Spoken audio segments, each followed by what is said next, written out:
Welcome back Lord of the mysteries family. आज हम circle of inevitability के सफर को आगे बढ़ाएंगे। आज हम एक्सप्लेन करेंगे चैप्टर 171 से लेकर 180 तक। दोस्तों, हम लगातार आगे बढ़ रहे हैं और अब हम बहुत जल्द 200 चैप्टर्स के करीब पहुंचने वाले हैं। कहानी में अब नए किरदारों और नई शक्तियों का इंट्रोडक्शन हो रहा है, जिससे सस्पेंस और भी बढ़ गया है। लूमियन का सफर अब और भी ज्यादा गहरा होता जा रहा है। अगर आप डेली हमारे साथ जुड़े हुए हैं तो प्लीज वीडियो को लाइक करके अपनी प्रेजेंस जरूर मार्क करें। आपका सपोर्ट ही मेरी मोटिवेशन है। तो चलिए बिना किसी देरी के शुरू करते हैं आज के 10 चैप्टर्स। Chapter 171, rapid idea. एक जोरदार धमक के साथ वो बेजान शरीर फर्श पर गिर गया, जिसने बैरन ब्रिग्ने, लुइस और उनके साथियों के दिल में एक शॉकवेव भेज दी। बैरन ब्रिग्नेस अपने पैरों पर खड़े हो गए और लूमियन के कदमों के पास पड़ी लाश को देखने लगे। उन्होंने उस उलझे हुए भूरे बालों, लंबे हाथ पैर और भारी भरकम मजबूत शरीर को गौर से देखा। वो कोई और नहीं बल्कि हैमर 8 था। लुइस की आंखें अविश्वास से फैल गईं जब उसने देखा कि सवाई मॉब का वो धोखेबाज सदस्य कैफे के फर्श पर मरा पड़ा है। बैरन ने सीएल को ये काम डिनर के ठीक बाद सौंपा था और अभी तो रात के 10 भी नहीं बजे थे। इतना ही नहीं, सीएल ने इस मिशन को तब पूरा कर लिया था जब उन्हें वो पूरी इंफॉर्मेशन और हथियार देने भी बाकी थे जो उसकी कामयाबी को और बढ़ा सकते थे। इसके अलावा हैमर 8 एक असली बियॉन्डर था जो ताकत के मामले में पहले वाले विल्सन से भी आगे था। वो मार्गोट की तरह कमजोर नहीं था और हमेशा अपने चेलों से घिरा रहता था। फिर भी बैरन द्वारा काम सौंपे जाने के 3 घंटे के भीतर ही वो मारा गया। क्या ये लिमाश डू क्वार्टियर डू जेंटलमैन से एक सुअर खरीदने और उसे काटने जितना आसान था? अगर बैरन ने खुद भी ये काम किया होता तो ये इतना आसान या सीधा नहीं होता। ये मिशन नाकाम भी हो सकता था। लुइस की नजर उस बेजान लाश से हटकर सीएल के चेहरे पर गई, जैसे वो अब जाकर इस देहाती नौसिखिए की असली काबिलियत को समझ पा रहा हो। ये तो समझ आता था कि मार्गोट अपनी लापरवाही और जहरीले कट की वजह से मारा गया। विल्सन की हार को उसकी अपनी कमजोरी और कमरे के अंदर फंस जाने से समझाया जा सकता था। लेकिन हैमर 8 एक ऐसा बियॉन्डर था जिसकी लड़ने की ताकत बैरन से कम नहीं थी और वो सवॉय मॉब की तरफ से होने वाले हमलों के खिलाफ हमेशा अलर्ट रहता था। वो लापरवाह नहीं हो सकता था। फिर भी सीएल ने कुछ ही घंटों में इतने ताकतवर दुश्मन को खत्म कर दिया था। आखिर वो कितना ताकतवर था? उसकी सीमाएं क्या थीं? बैरन के मुकाबले ज्यादा ताकतवर कौन था? लुइस के दिमाग में सवालों की झड़ी लग गई और अब उसकी नजरों में लूमियन के लिए थोड़ा डर साफ दिख रहा था। बाकी गुंडों के मन में भी वैसी ही बेचैनी थी। बैरन ब्रिग्नेस की आंखें बार बार हैमर 8 की लाश और लूमियन के चेहरे के बीच घूम रही थीं, जैसे वो किसी धोखे या झूठ का निशान ढूंढ रहे हों। क्या लूमियन ली ने उस मिशन को इतनी आसानी से पूरा कर लिया था जिसे खुद बैरन भी मुश्किल समझते? अगर हैमर 8 को इतनी आसानी से मारा जा सकता था, तो सवॉय मॉब ने जो उस गद्दार को सजा देना चाहती थी, उसे अब तक जिंदा क्यों रहने दिया? ये आदमी मेरी उम्मीद से भी ज्यादा खतरनाक है। ताकत, बुद्धि, काम करने का तरीका और मौकों को लपकने के मामले में वो मुझसे कम नहीं है। वो पक्का कुछ राज छुपा रहा है। वो जैसा दिखता है उससे कहीं ज्यादा गहरा है। बैरन ब्रिग्नेस मुश्किल से अपने दिल की उथल पुथल को रोक पाए और उन्होंने अपनी वो सफाई और समझदारी वापस पा ली जिसके लिए वो जाने जाते थे। जैसे ही वो लूमियन ली को अपनी मुस्कान और शाबाशी देने वाले थे, ये जताते हुए कि वो सवॉय मॉब में लूमियन के योगदान के बारे में अपने बड़ों को बताएंगे, उन्हें अचानक एक बात का एहसास हुआ। बैरन ब्रिग्नेस का चेहरा एकदम सख्त हो गया जब उनकी आंखें लूमियन से मिली। क्या किसी और को पता है कि तुमने हैमर 8 को मार गिराया है? लूमियन ने साफ दिल से जवाब दिया, काफी लोगों को। बैरन ब्रिग्नेस के चेहरे के भाव अचानक बदल गए और उनका वो सलीकेदार और आत्मविश्वास भरा अंदाज गायब हो गया। उस पल वो बस लूमियन को गंदी गालियां देना चाहते थे। क्या तुम्हारा दिमाग गदंगी से भरा है? इतने सारे लोगों को हैमर 8 की मौत में तुम्हारे शामिल होने का पता है और फिर भी तुम निडर होकर उसकी लाश सीधे मेरे सामने साल्डेबाल ब्राइज ले आए? क्या तुम्हें लगता है कि वे लोग ब्लैक स्कॉर्पियन रॉजर को खबर नहीं करेंगे? क्या तुम्हें लगता है कि वो बदला लेने के लिए साल्डेबाल ब्राइज पर हमला नहीं करेगा? क्या तुम्हें लगता है कि मैं ब्लैक स्कॉर्पियन रॉजर का सामना कर सकता हूं? लानत है, तुम मुझे मेरी मौत की तरफ ले जा रहे हो। तुम्हारे लिए बेहतर होगा कि तुम अंडरग्राउंड ट्रायर में छुपने के लिए कोई कोना ढूंढ लो। बैरन ब्रिग्नेस की इस घबराहट का फायदा उठाते हुए लूमियन लापरवाही से मुस्कुराया और बोला, हैमर 8 के चेलों ने अब तक ब्लैक स्कॉर्पियन रॉजर को ढूंढ लिया होगा। सिर्फ आप ही बैरन मुझे सही हिफाजत दे सकते हैं। बैरन, क्या आप पॉइजन स्पर मॉब की तरफ से पलटवार की उम्मीद नहीं कर रहे थे? इसीलिए तो आपने मुझे उस तिकड़ी, हैमर, बॉल्डी या शॉर्ट लेग्ड कैंडलस्टिक में से किसी एक का शिकार करने भेजा था। लूमियन का सवाल सुनकर बैरन ब्रिग्नेस के मुंह में कड़वाहट भर गई। एक पल के लिए वो खुद को लूमियन को बाहर जाने का ऑर्डर देने से नहीं रोक पाए। उन्होंने पॉइजन स्पर मॉब के संभावित बदले से बचने के लिए 2 प्लान्स बनाए थे। उन्हें पूरा भरोसा था कि उन्हें खरोच तक नहीं आएगी। क्या ये अच्छा नहीं होता अगर जायंट साइमन और रैट क्रिस्टो मारे जाते? लेकिन मुश्किल ये थी कि उन्हें अपने किसी भी प्लान को शुरू करने या उसे अमल में लाने का वक्त ही नहीं मिला था। उनका इरादा कल सुबह ओबर्ज डू कॉक डोर में जानकारी और हथियार भेजने का था, और उसके बाद ही वो आगे के रास्ते का फैसला करते। फिर भी पॉइजन स्पर मॉब के किसी भी लीडर को खत्म करना कोई आसान काम नहीं था। उनके इलाके में कदम रखने से पहले ही शायद कई दिनों की कड़ी मेहनत की जरूरत पड़ती। मगर लूमियन ली उस पागल ने मिशन मिलते ही बिना किसी देरी के हैमर 8 को ढूंढ निकाला। उसने कोई वक्त बर्बाद नहीं किया, कोई जासूसी नहीं की, कोई इंतजाम नहीं किया और सही मौके का इंतजार भी नहीं किया। बैरन को सबसे ज्यादा गुस्सा इस बात पर आया कि वो लड़का वाकई कामयाब हो गया था। कुछ ही घंटों में उसने हैमर 8 को मार डाला और उसकी लाश खींचकर साल्देबाल ब्रीज ले आया। क्या वो इंसान भी है? इस बात ने उन्हें अचानक मुसीबत में डाल दिया था। अगर ब्लैक स्कॉर्पियन रॉजर अभी हमला करता है तो शायद वो हैमर 8 के साथ ही अपनी जान गंवा बैठें। बैरन ब्रिग्नेस की खामोशी और उनके डार्क चेहरे को देखकर लूमियन मन ही मन हंसा। वो हैमर 8 की लाश साल्देबाल ब्रीज सिर्फ अपनी तारीफ सुनने या गैंग लीडर और उसके गुंडों को डराने के लिए नहीं लाया था। उसका असली मकसद ब्लैक स्कॉर्पियन रॉजर और पॉइजन स्पर मॉब के बाकी खतरनाक लोगों को यहाँ खींच लाना था।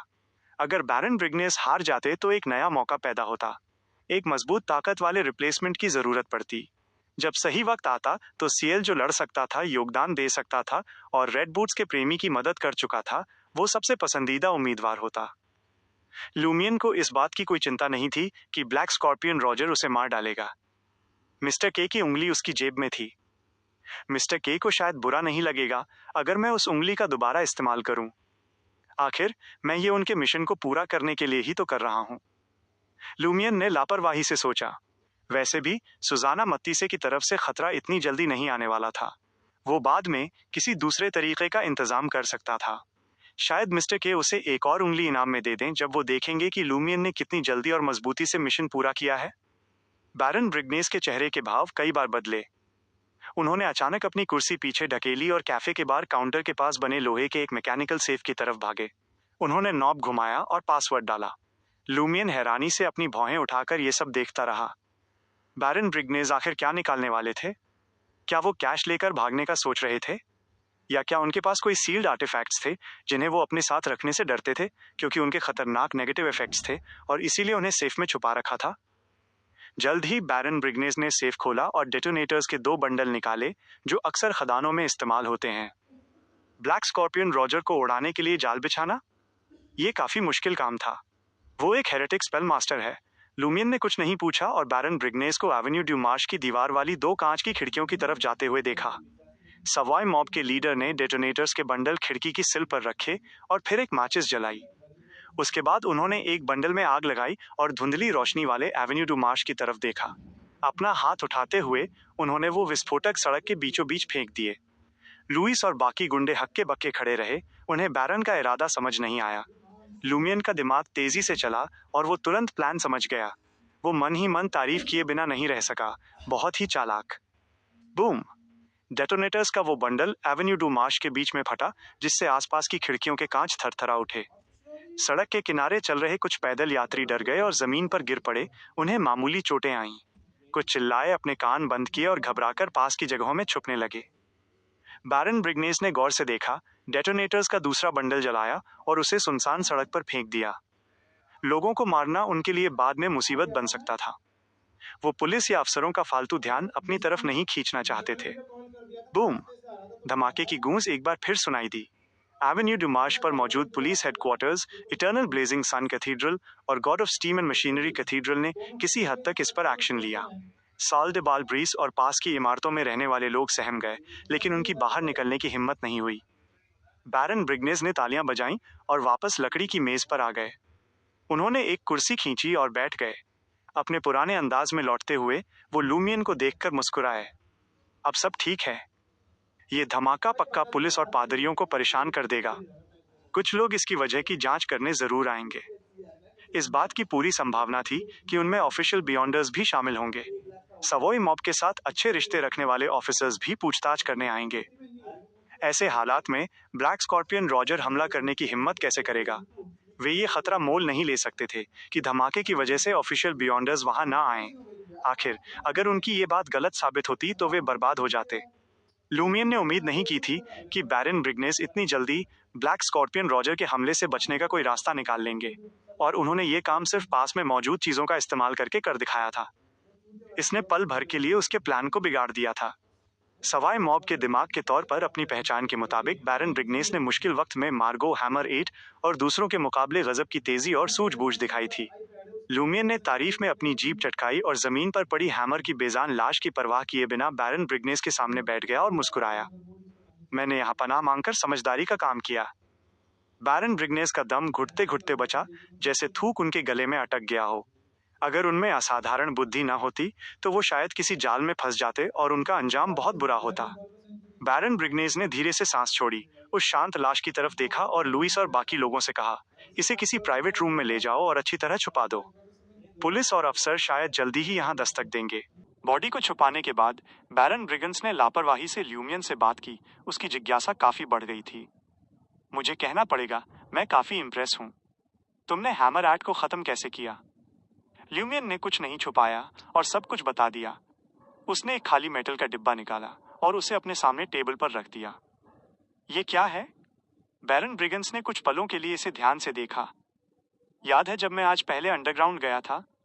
ल्यूमियन मुस्कुराया। वहां मेरी मुलाकात एक अजीब आदमी से हुई और इत्तेफाक से मैंने उसे निपटा दिया। उसके पास ये बेहोश करने वाली गैस और उसका तोड़ था। हैमर एट के वॉशरूम में घुसने के बाद मैंने वो तोड़ पी लिया और सब्र के साथ उसके आने का इंतजार किया। जब उसने अंदर कदम रखा, मैंने गैस का ढक्कन खोल दिया और उसके साथ लड़ाई शुरू कर दी। मैंने उसे जकड़ लिया और तब तक उसे भागने नहीं दिया जब तक गैस ने अपना असर नहीं दिखाया। बैरन ब्रिगन्स ने एक पल के लिए इस पर विचार किया और उसे ये प्लान काफी सही लगा। संतुष्ट होकर उसने सिर हिलाया और कहा, वॉशरूम काफी छोटा होता है और गैस वहां जल्दी फैल जाएगी। इसके अलावा वहां हवा आने जाने का कोई रास्ता भी नहीं है। हैमर एट के सावधान स्वभाव और हमारी सावोई मॉब के खिलाफ उसकी चौकसी को देखते हुए वो घुसने का कोई आसान मौका नहीं देता था। बैरन ब्रिगन्स ने इतनी पक्की बात की जैसे उसने ये सीन खुद अपनी आंखों से देखा हो। लुई और दूसरों ने भी चुपचाप इस बात को सही माना। पूरी बात समझने के बाद उन्हें एहसास हुआ कि सीएल की हैमर एट को इतने कम समय में निपटाने की काबिलियत उतनी नामुमकिन नहीं थी जितना उन्होंने शुरू में सोचा था। सीएल ने वाकई कामयाबी का एक रास्ता खोज लिया था और अपने पास मौजूद चीजों का सही इस्तेमाल किया था। इस प्लान के तहत जब तक उसकी लड़ने की ताकत हैमर एट के मुकाबले बहुत कम न हो, उसके पास गद्दार से निपटने का एक अच्छा मौका था।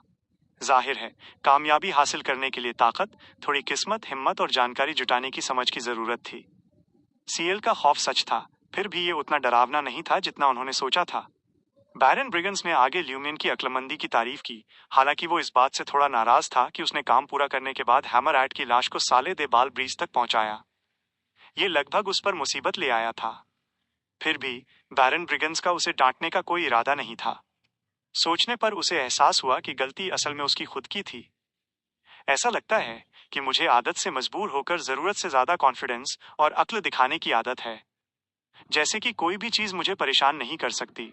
कोई ताज्जुब नहीं कि वो मान लेता है कि मैं उसे पूरी सुरक्षा दे सकता हूं और ब्लैक स्कॉर्पियन रॉजर से निडर रह सकता हूं। मैंने ही ये काम उसे सौंपा था, तो उसका ये मानना नॉर्मल ही है कि मैंने पहले से ही सारी तैयारी कर ली होगी। जैसे जैसे वे बात कर रहे थे, समय बीतता गया। ज्यादा देर नहीं हुई थी कि सावोई मॉब का एक गार्ड, जो पहली मंजिल के गेट पर खड़ा था, ऊपर आया और बैरन ब्रिगन्स को एक मैसेज दिया। बैरन, सुपरिटेंडेंट एवरेट आ चुके हैं। प्लीज उन्हें ऊपर ले आओ। बैरन ब्रिगन्स खड़ा हुआ और सीढ़ियों की तरफ बढ़ा। ट्रेविस एवरेट पुलिस हेडक्वार्टर में सुपरिटेंडेंट के रूप में काम करता था। काम संभालने के मामले में उसके पास सबसे ऊंचे पदों में से एक था। बैरन ब्रिगन्स को एवरेट के साथ बात करना पसंद था। वो सच की गहराई में जाना पसंद नहीं करता था, बस शांति और तालमेल की उम्मीद करता था। उसके पास मार्केट डिस्ट्रिक्ट की मॉब्स के बीच झगड़े सुलझाने की एक कमाल की काबिलियत थी। 10 सेकंड बाद ऑफिसर अपने 2 साथियों को दूसरी मंजिल के कैफे में ले आया। ट्रेविस एवरेट करीब 30 साल का लग रहा था। काली पुलिस यूनिफॉर्म पहने हुए उसके कंधों पर सुपरिटेंडेंट की रैंक चमक रही थी। ट्रेविस एवरेट ने मुस्कुराते हुए बैरन ब्रिगन्स की तरफ देखा और सख्त चेहरे के साथ पूछा, अभी क्या हुआ?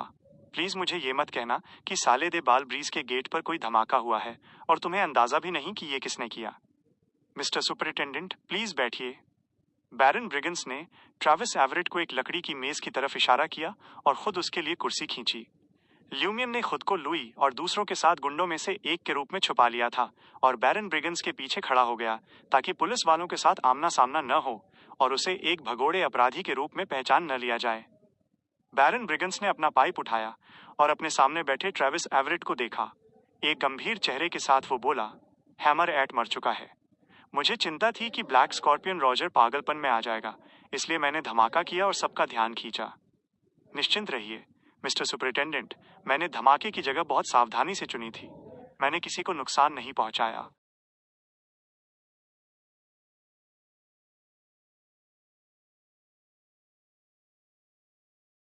ट्रैविस एवरेट ने अपना चश्मा ठीक किया और बैरन ब्रिगंस की तरफ इशारा किया।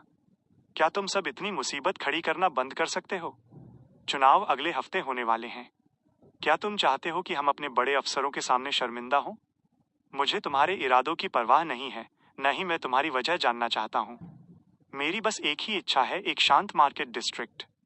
अगर दोबारा ऐसा कुछ हुआ तो मैं कमिश्नर को सुझाव दूंगा कि ब्यूरो 8 और 2 चर्चेज मिलकर तुम्हारी सावोई मॉब को संभालने के लिए एक ज्वाइंट टीम बनाएं।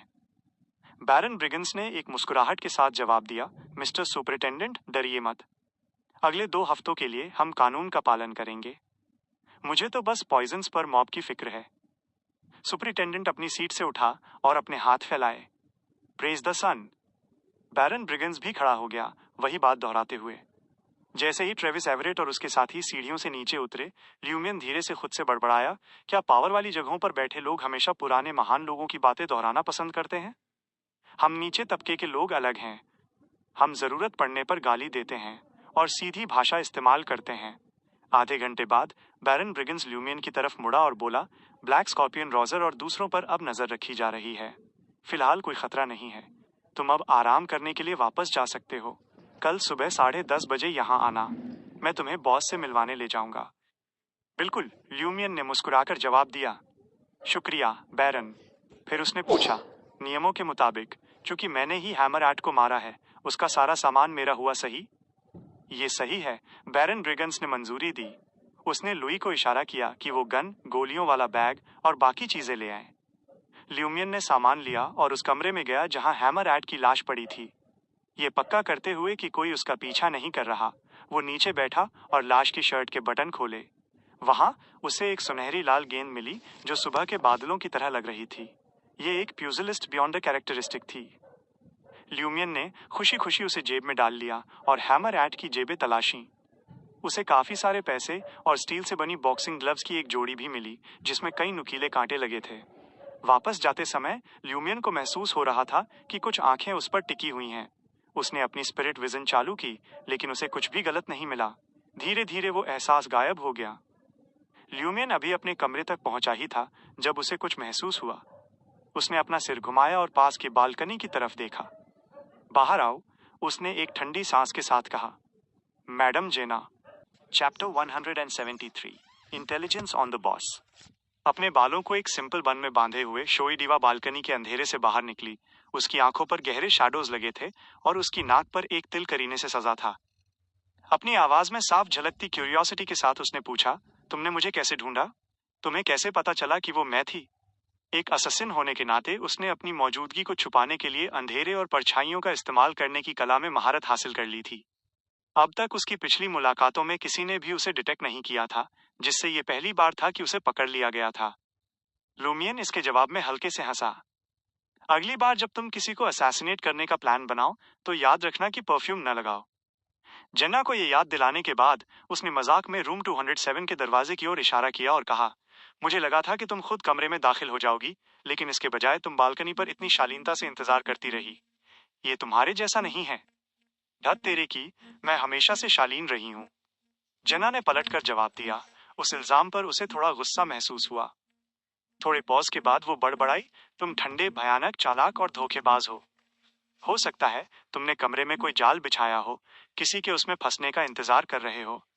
बात करते समय जेना ने लूमियन की तरफ देखा और गुस्से में कहा, मैं समझती हूँ कि तुमने कैसे अंदाजा लगाया कि मैं एक असैसिन हूँ। सबसे पहले तुमने मेरे द्वारा प्रोवाइड किए गए परफेक्ट इन्फिल्ट्रेशन रूट के डॉट्स को कनेक्ट किया। फिर तुमने जानबूझकर मुझे प्रोब किया। F/C के। अगर मैं शांत रहती तो तुम कहते हाँ हाँ मैं मजाक कर रहा हूँ। मैडम जेना, आपका रिफ्लेक्स आर्क थोड़ा लंबा है। लूमियन हंसा। क्या मैडम या मिस? तुम भी कोई तमीजदार इंसान नहीं हो। बस मुझे जेना बुलाओ। उसने गाली देने की अपनी इच्छा को कंट्रोल किया और उत्सुकता से पूछा, रिफ्लेक्स आर्क क्या होता है? उसे एहसास हुआ कि ये कोई अच्छी बात नहीं थी, लेकिन वो इसका मतलब पूरी तरह समझ नहीं पाई। मिस, क्या आपने अपनी कंपल्सरी एजुकेशन पूरी की है? लूमियन ने क्रिटिसाइज किया। जैसे ही उसने दरवाजा खोला, उसने कैजुअली एक्सप्लेन किया, फॉर इंस्टेंस, तुम, फ्रांका, बैरन ब्रिग्नेस और हैमर 8 मुझे एक साथ मजाक सुनाते हुए सुनते हैं। फ्रांका और बैरन ब्रिग्नेस तुरंत हंसने लगेंगे, लेकिन तुम्हें मुझे ढूंढने और ये कहने में पूरा दिन लग जाएगा कि हाँ हाँ कितना मजेदार है। धत तेरे की, तुम कमीने। जेना को आखिरकार एहसास हुआ कि उसका मजाक उड़ाया गया था। लूमियन के पीछे रूम 207 में जाते हुए उसने कंफ्यूजन में पूछा, हैमर 8 के बारे में क्या? वो क्यों नहीं हंस रहा? लूमियन ने अपना सिर घुमाया और गंभीरता से उसकी ओर देखा। मरे हुए लोग नहीं हंसते। जेन्ना एक पल के लिए हक्की बक्की रह गई, फिर वो हंस पड़ी। उसका शरीर हल्का सा डगमगा रहा था।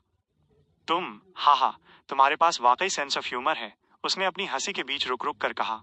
लूमियन ने कमरे में कार्बाइड लैंप जलाया और बिस्तर के किनारे पर बैठ गया।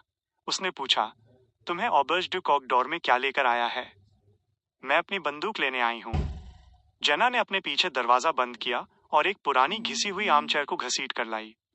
उसे अपने सामने रखकर वो बैठ गई और अपनी कोहनियों को बैकरेस्ट पर टिका दिया। उसकी आंखों में जिज्ञासा चमक रही थी जिसे वो छुपा नहीं सकी। तो तुम हैमर 8 को एलिमिनेट करने में कामयाब रहे। तुम मेरी कल्पना से भी ज्यादा फॉर्मिडेबल निकले। लेकिन मुझे अभी मत बताओ कि तुमने ये कैसे किया। मुझे अंदाजा लगाने दो। तुमने मुझसे वॉशरूम के साइज के बारे में पूछा था। इसका मतलब है कि तुमने वहां के एनवायरनमेंट का फायदा उठाने का इरादा किया था। FCK, मुझे समझ आ गया, मुझे समझ आ गया। तुम्हारे पास उस परवर्ट का सेडेटिव मौजूद था। ये वॉशरूम जैसी जगह के लिए परफेक्ट है। ये एक कबूतर को जाल में फंसाने जैसा है। धत, मैं हैमर 8 के बेबस एक्सप्रेशन को इमेजिन कर सकती हूँ जब वो स्ट्रगल कर रहा होगा, ये एहसास करते हुए कि उसकी ताकत कम हो रही थी। बाहर के गुंडे अंदर नहीं घुस सकते थे और उन्होंने रैंडमली गोली चलाने की हिम्मत नहीं की होगी। जेना जितना ज्यादा बोल रही थी, वो उतनी ही एनिमेटेड होती जा रही थी, जैसे कि उसने खुद हैमर 8 का कत्ल किया हो। कम से कम तुम में थोड़ी समझ तो है, लूमियन ने बेमन से स्वीकार किया। है? जेना ने अपना हाथ लहराया और लूमियन की तरफ गौर से देखा। जो बात मुझे समझ नहीं आ रही, वो ये है कि तुम सेडेटिव से अफेक्ट क्यों नहीं हुए। क्या तुमने पहले ही उस शिट की बोतल को सूंघ लिया था? क्या उसका असर इतने समय तक रह सकता है? लूमियन बस मुस्कुराया। मुझे तुम्हारी कही एक बात याद है, जो नहीं देखना चाहिए उसे देखने से बचो, जो नहीं सुनना चाहिए उसे सुनने से बचो, और जो सवाल नहीं पूछने चाहिए उन्हें पूछने से बचो। जेना ने हताशा में लूमियन की ओर देखा और आगे पूछताछ करने से बच गई। लूमियन ने उसकी कॉम्पैक्ट रिवॉल्वर निकाली और उसकी ओर उछाल दी। जेना ने उसे फुर्ती से पकड़ लिया और धीरे से हंसी। तुम्हारी हिम्मत भी नहीं हुई कि मेरे पास आकर इसे पर्सनली वापस करो? उसने अपने होंठ चटकाए और अपनी जबान से आवाज निकाली। क्या मेरे बारे में कुछ ऐसा है जो तुम्हें डराता है? उस पल में उसे ऐसा लगा जैसे वो लूमियन को वैसे ही चिढ़ाने लगी है जैसे वे पहली बार मिले थे। लूमियन ने उसे परखती नजरों से देखा। तुम आधी रात को एक अजनबी मर्द के कमरे में इस तरह के कपड़ों में आने के लिए काफी साहसी हो। जेना ने वैसे ही कपड़े पहने थे जैसे वो आमतौर पर अपने शाम के परफॉर्मेंसेस के लिए पहनती थी। उसकी व्हाइट ब्लाउज से उसके सीने का काफी हिस्सा झलक रहा था और उसकी of white fluffy short skirt ज्यादा कवरेज नहीं दे रही थी क्योंकि उसके पैर बैकरेस्ट के दोनों तरफ फैले हुए थे। जेना ने जानबूझकर अपना मुंह ढक लिया और धीरे से हंसी। मैं अंडरग्राउंड में बेबस थी, फिर भी तुमने कोई हरकत नहीं की। अब तो भूल ही जाओ। क्या तुम अब भी अपनी वर्जिनिटी बचाकर बैठे हो? कुछ मदद चाहिए? एक मैच्योर और खूबसूरत बहन तुम्हें अडल्ट वर्ल्ड के अजूबे दिखा सकती है। जैसे ही उसने बात की, उसने जानबूझकर अपने शरीर को नीचे झुकाया, जिससे लूमियन को अपनी क्लीवेज दिखने लगी। लूमियन बिल्कुल नहीं झिझका और शांति से उसे देखता रहा। ऐसी चीज से कौन डरेगा? जन्ना को उम्मीद थी कि लूमियन की नजरें भटकेंगी और उसका चेहरा शर्म से लाल हो जाएगा, लेकिन उसकी ये उम्मीद धीरे धीरे बेचैनी में बदल गई। वो सीधी होकर बैठी और बड़बड़ाई, बेकार, डरपोक। अगले ही पल लूमियन अचानक खड़ा हो गया। जेना के एक्सप्रेशन एकदम बदल गए। तुम क्या करने का प्लान कर रहे हो? लूमियन के होठों पर एक मुस्कान आई और वो लकड़ी की मेज की ओर मुड़ा। बस थोड़ी लाइट बियर डाल रहा हूँ। एक गिलास लोगी? ओबर्ज डू कॉकडोर उबलते पानी का ऑप्शन प्रोवाइड नहीं करता था। किराएदार या तो नल का पानी पीते थे या विकल्प के तौर पर लाइट बियर का सहारा लेते थे। नहीं थैंक्स। जेना ने राहत की सांस छोड़ी। लूमियन ने लाइट बियर के कुछ घूंट भरे और बातचीत का रुख मोड़ दिया। तुम इतनी यकीन से कैसे कह सकती हो कि तुम मुझसे बड़ी हो? मैंने फ्रांका के यहाँ तुम्हारा वांटेड पोस्टर देखा था। Well hello there Lumian. तुम अभी 18 के भी नहीं हुए हो, जबकि मैं 21 की हो चुकी हूँ। जेना के चेहरे पर संतुष्टि झलकने लगी। क्या तुम्हारी मेंटल एज सिर्फ 12 है? लूमियन ने ताना मारा और फिर पूछा, तुम्हें उस कमरे तक पहुंचने के इन्फिल्ट्रेशन रूट के बारे में कैसे पता चला? क्या फ्रांका के मन में पॉइजन स्पर मॉब के खिलाफ कत्ल करने की इच्छा काफी समय से थी? जेना ने अपने होंठ सिकोड़े और जवाब दिया, मैं पिछले लगभग 1 महीने से जानकारी इकट्ठा कर रही हूँ। मार्गो को कत्ल करने के परफेक्ट मौके का इंतजार कर रही थी, लेकिन तुमने मुझसे पहले ही ये काम कर दिया। मार्गो पहले साल डिग्रिस्ट मिल को ओवरसी करता था। क्या तुम्हारी मार्गोट से कोई दुश्मनी है? लूमियन ने पूछा। उसने मेरे साथ कुछ नहीं किया। जेना ने अपनी नजरें थोड़ी नीची कर लीं। जब मैं पहली बार मार्केट डिस्ट्रिक्ट में आई थी, अलग अलग डांस हॉल्स में गाने के मौकों की तलाश में, तब मेरी मुलाकात एक और शोई डीवा सिंगर से हुई। वो मुझसे कुछ साल बड़ी थी और उसने मुझे अपनी छत्रछाया में ले लिया। उसने मेरी गायकी को सुधारने में भी मदद की और मुझे परफॉर्म करने के मौके तक पहुंचाया। 1 महीने से भी ज्यादा समय पहले मार्गोट ने उसके साथ जबरदस्ती की। एफ इन टुकिंग डैमिट। क्या उसे लगा कि सभी शोई डीवाज उसके हाथ आने के लिए तैयार बैठी हैं?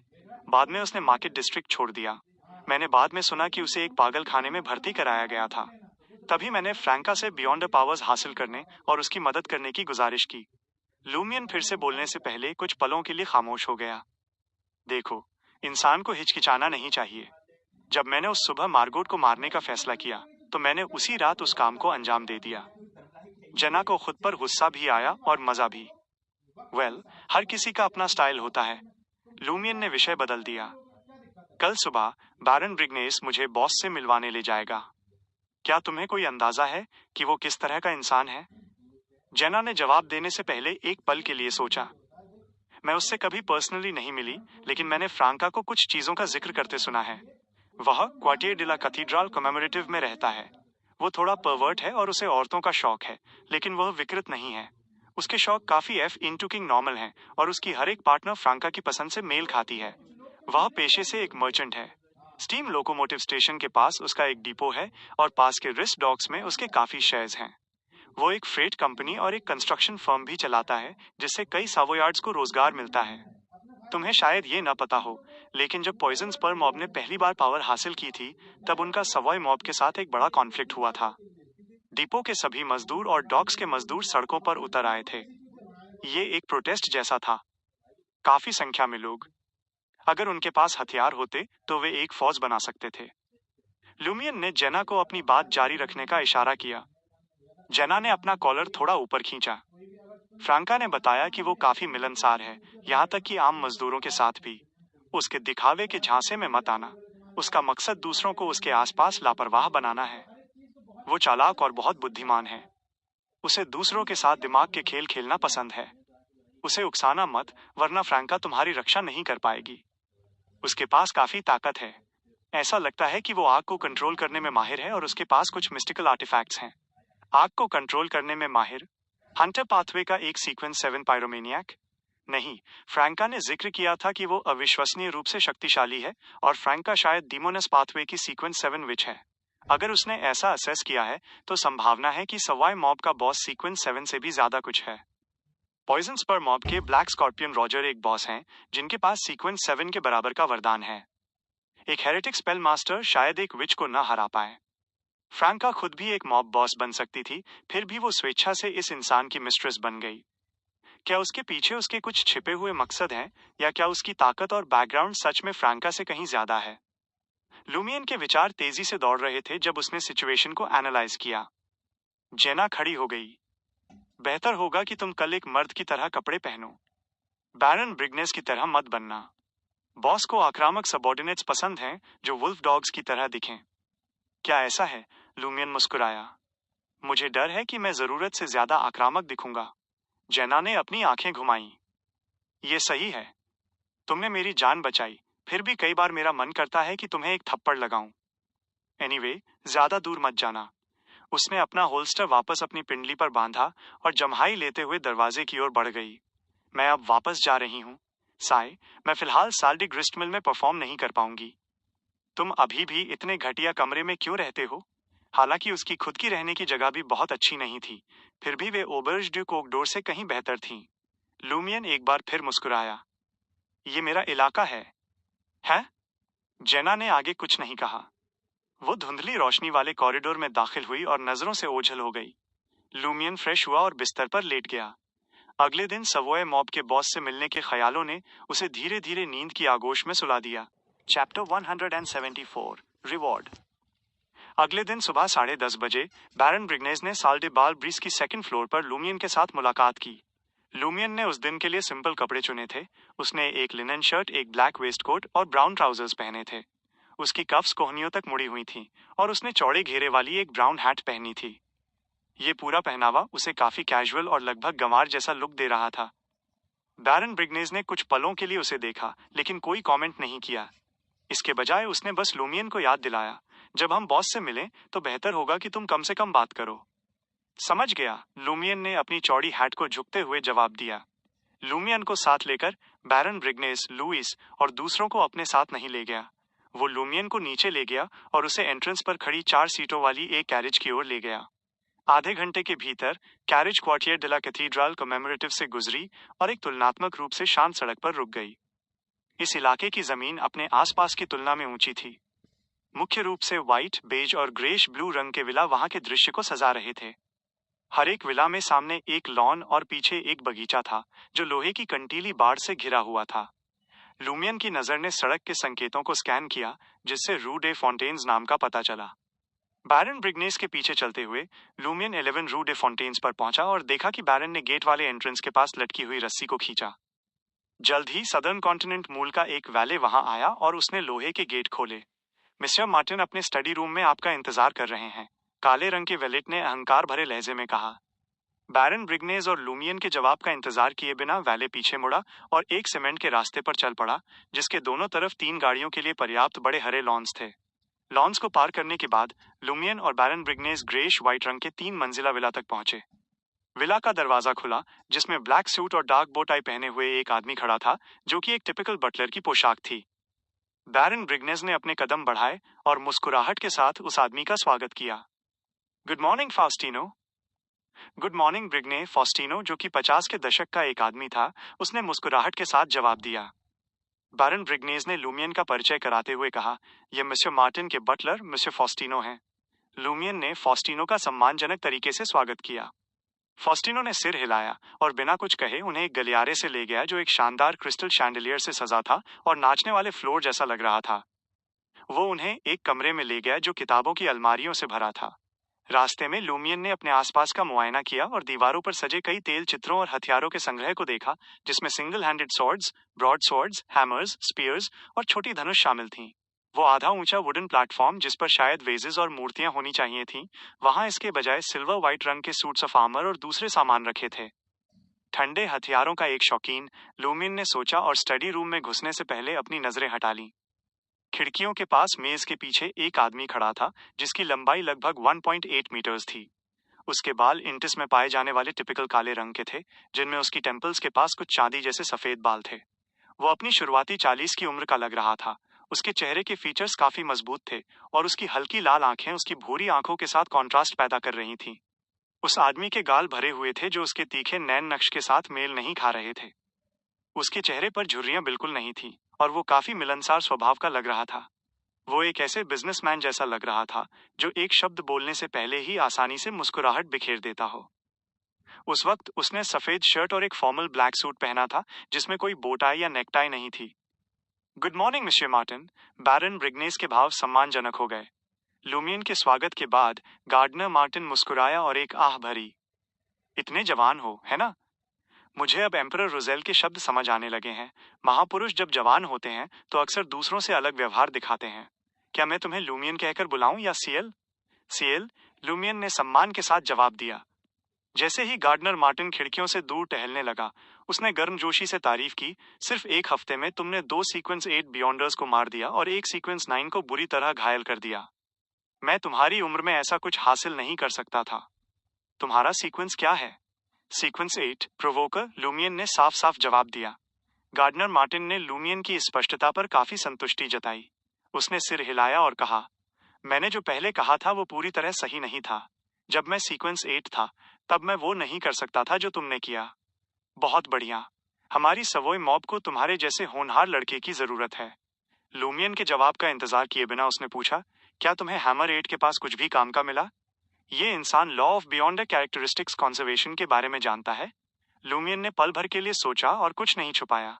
उसने अपनी जेब से मुट्ठी के आकार का एक गोला निकाला, जो सुबह के बादलों और शाम के सूरज जैसा लग रहा था। मुझे ये मिला। गार्डनर मार्टिन ने इसे मंजूरी के साथ देखा। शानदार। इसे मुझे बेच दो। ये तुम्हारे किसी काम का नहीं है। 18,000 वर्ल्ड डियोर कैसा रहेगा? ये मिस्टर के की गैदरिंग में मिलने वाले 15,000 वर्ल्ड डियोर से काफी ज्यादा था। लूमियन ने बियॉन्ड कैरेक्टरिस्टिक्स की सही कीमत से अनजान होने का नाटक किया। क्या वाकई इसकी कीमत 18,000 वर्ल्ड डियोर है? लूमियन के पास खड़े बैरन ब्रिग्नेस को समझ नहीं आ रहा था कि उस मामूली सी दिखने वाली चीज के लिए उसके बॉस ने इतनी बड़ी रकम क्यों ऑफर की है। हैमर 8 की कोई चीज? तरक्की के लिए इस्तेमाल होने वाली कोई सामग्री? या क्या बियॉन्डर क्रीचर्स की तरह होते हैं? बैरन ब्रिग्नेस के दिमाग में एक पल में कई अटकलें आईं। उसे अचानक अपनी गरिमा बनाए रखने के लिए कल रात हैमर 8 का सारा सामान लूमियन को सौंपने के फैसले पर पछतावा हुआ।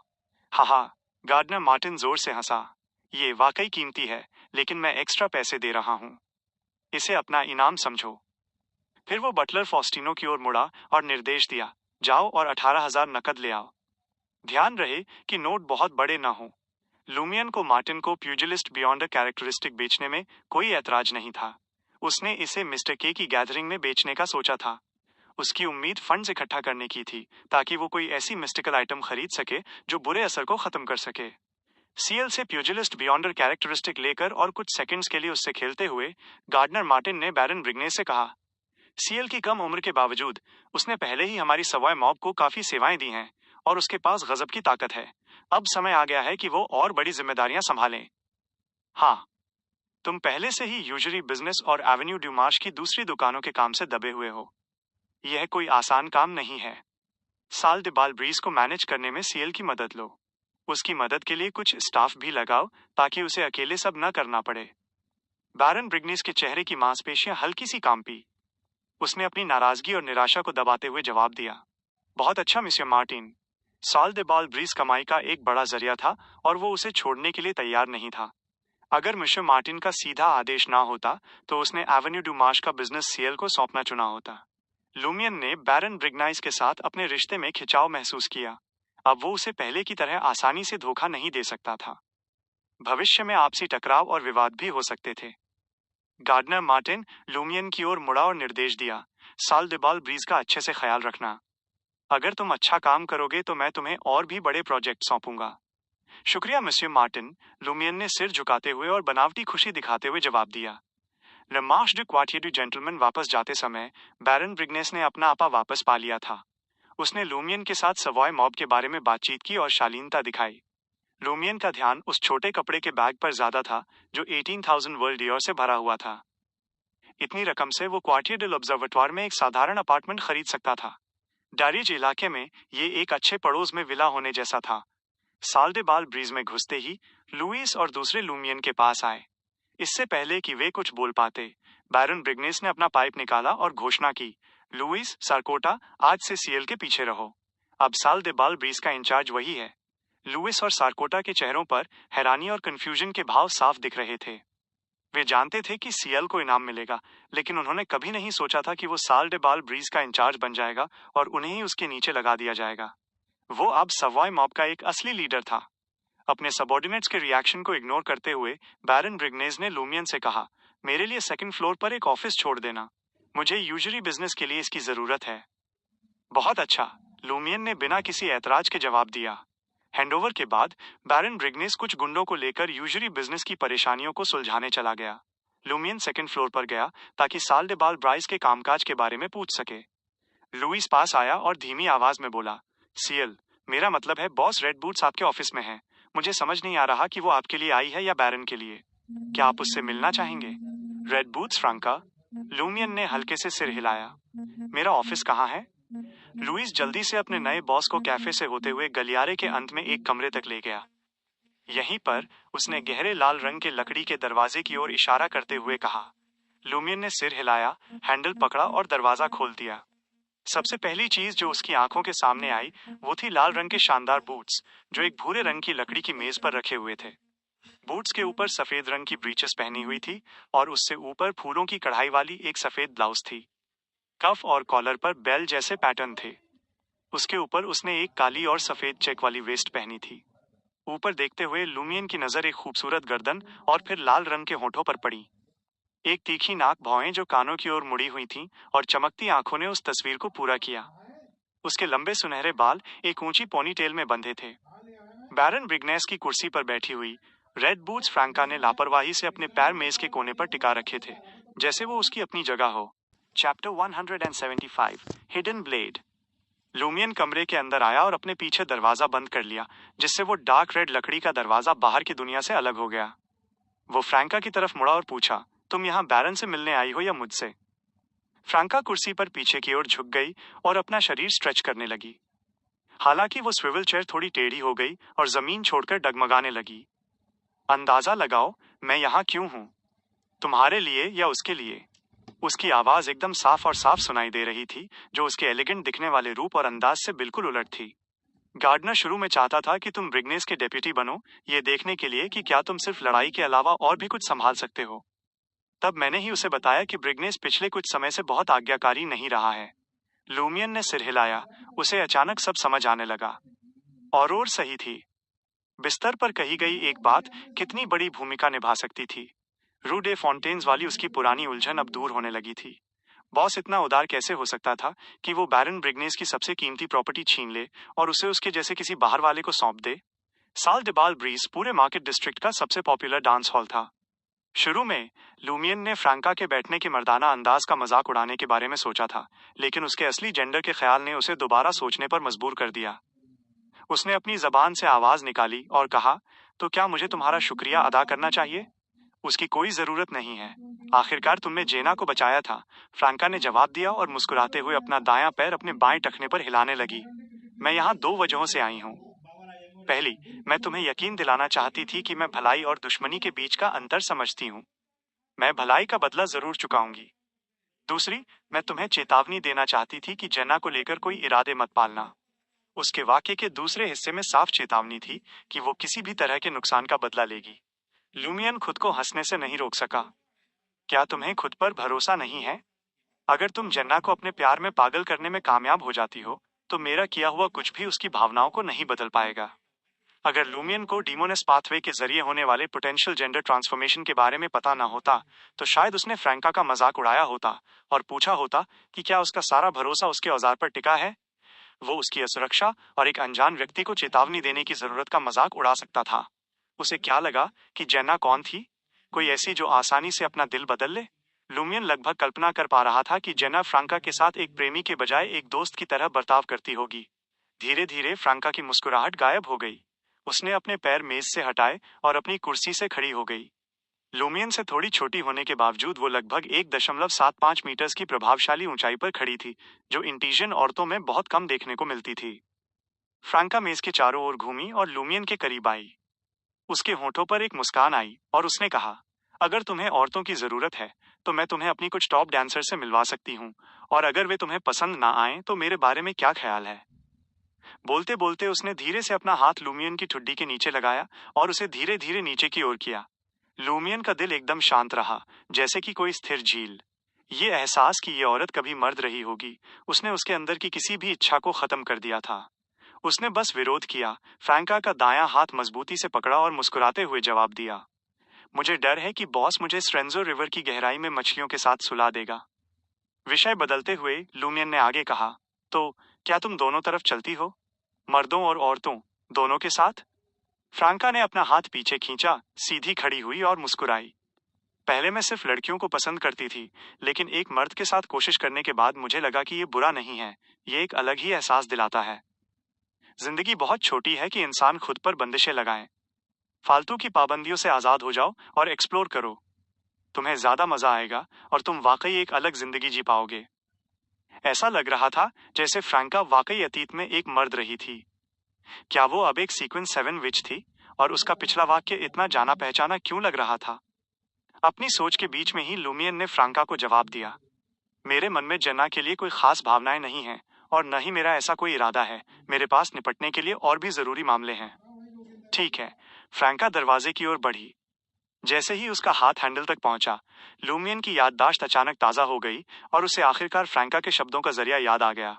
उसके सपने में औरोर ने इसका जिक्र किया था। उसने curly head baboons research society के एक सदस्य के बारे में बताया था, जिसने असासिन बनने के बारे में सोचा था और वो पोषण पी लिया था। हालांकि विच सीक्वेंस पर पहुंचकर वो उलझन में पड़ गया था कि उसे जेंडर ट्रांसफॉर्मेशन करना चाहिए या नहीं।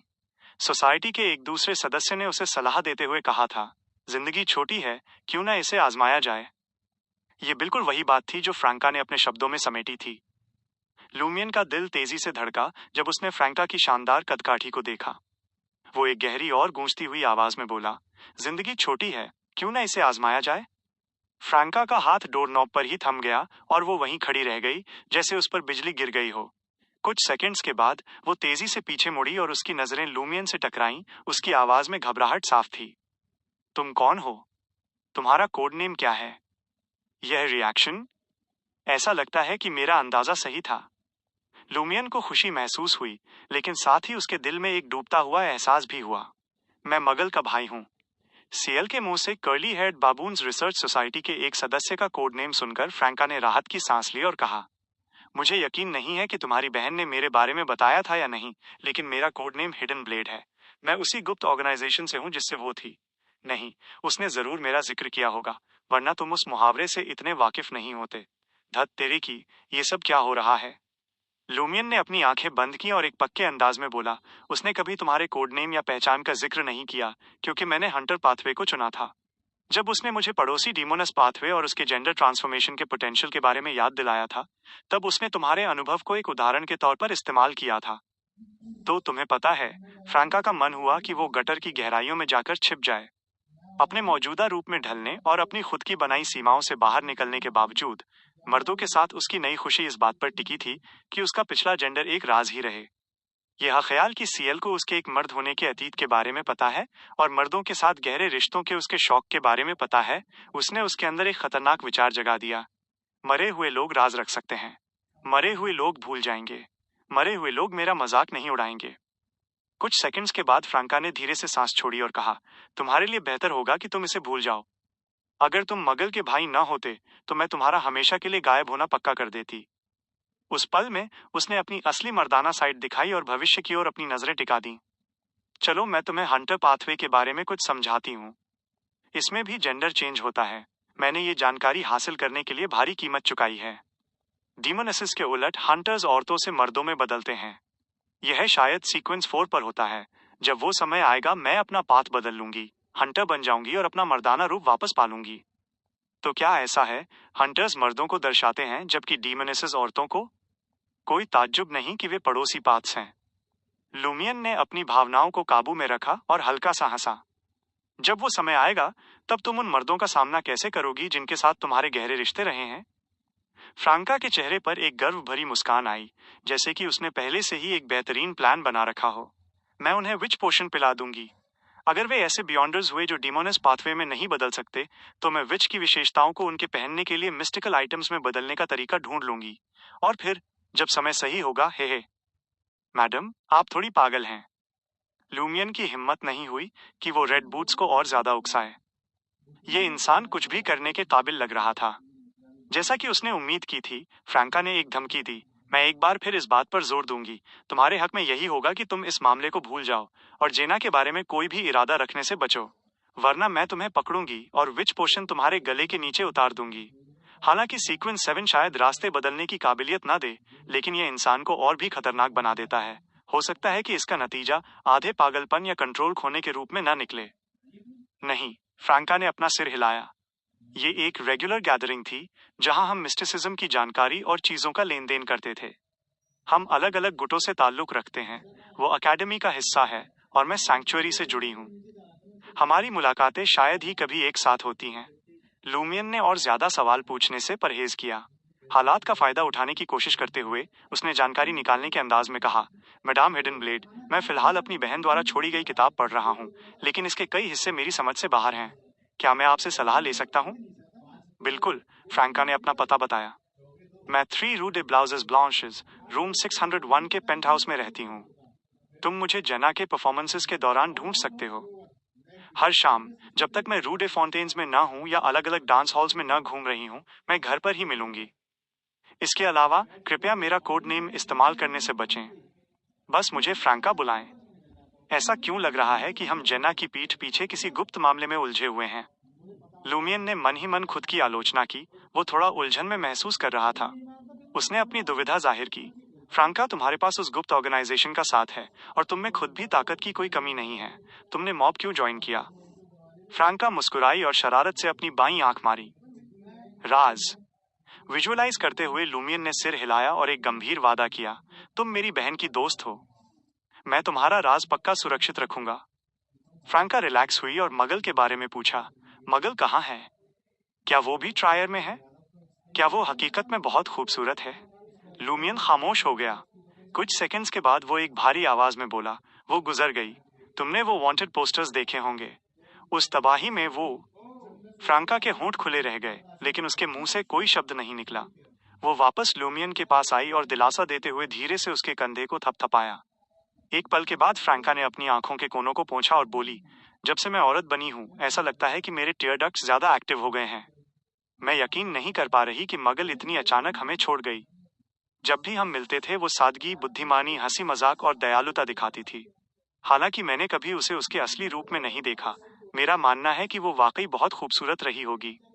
वापस शांत होते हुए लूमियन ने फ्रैंका की ओर देखा और कहा, मैडम हिडन ब्लेड, मैं गुजारिश करता हूं कि तुम फिलहाल इस मामले को गुप्त रखो।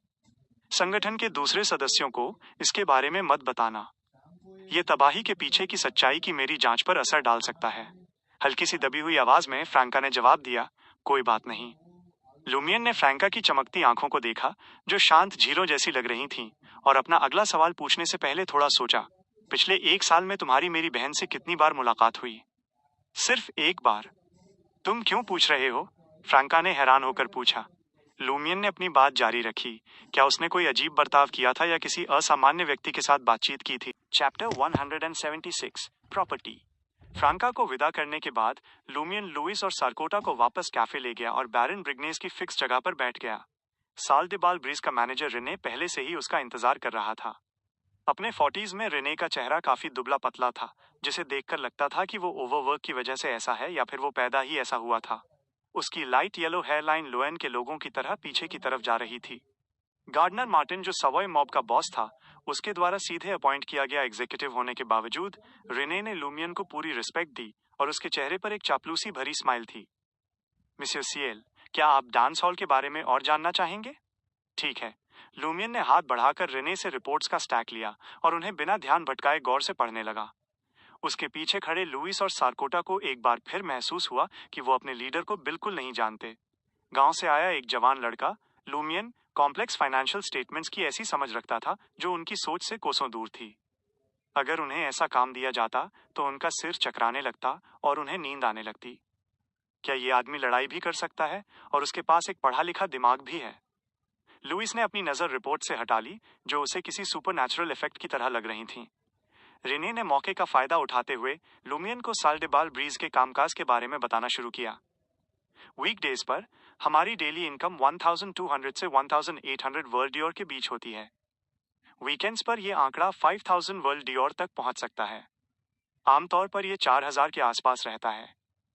पिछले साल हमारी टोटल इनकम 645,425 वर्ल्ड डियोर और 37 कॉपिट थी। इस साल करंट ट्रेंड्स के हिसाब से थोड़ी बढ़ोतरी हुई है, लेकिन कुछ खास नहीं। हमें 12 bouncers, 4 bartenders, 6 waiters, 3 chefs, 6 kitchen helpers, 3 handyman, 3 dishwashers, 4 cleaners, 1 waiter supervisor, 3 finance staff, 3 alcohol और फूड प्रोक्योरर्स और एक कैरेज ड्राइवर की जरूरत पड़ती है। उनकी average annual salary 1000 world Dior है। हम उन्हें कॉम्प्लीमेंट्री लंच और डिनर भी देते हैं, जिसका खर्च हमें साल का 53,000 वर्ल्ड डियोर पड़ता है। मैनेजर के तौर पर मेरी एनुअल सैलरी साल के आखिर के डिविडेंड के साथ लगभग 7,000 वर्ल्ड डियोर होती है।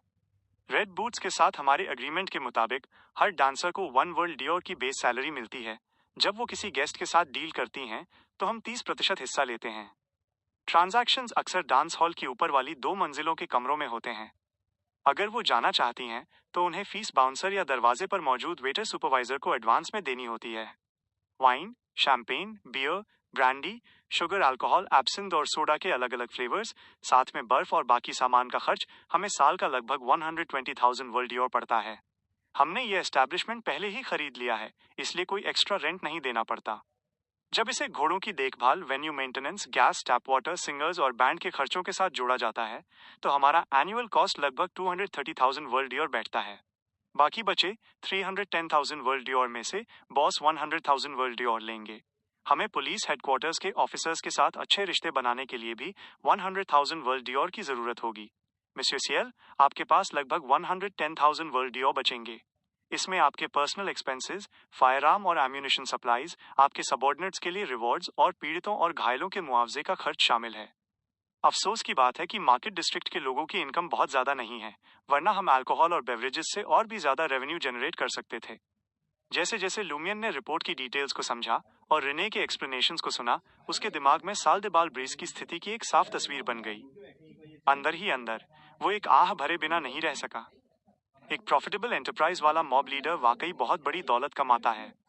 न्यूज़पेपर्स, मैगजीन्स और उसकी बहन और द्वारा इकट्ठा की गई जानकारी के मुताबिक इंटेस के एक मिनिस्टर की एनुअल सैलरी सिर्फ 100,000 वर्ल्ड डियोर थी।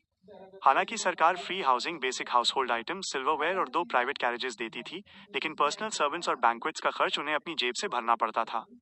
बेशक लूमियन को कभी कभी अपने सबॉर्डिनेट्स को इनाम देना पड़ता था और झगड़ों की स्थिति में मुआवजे और गोला बारूद के लिए फंड रखना पड़ता था।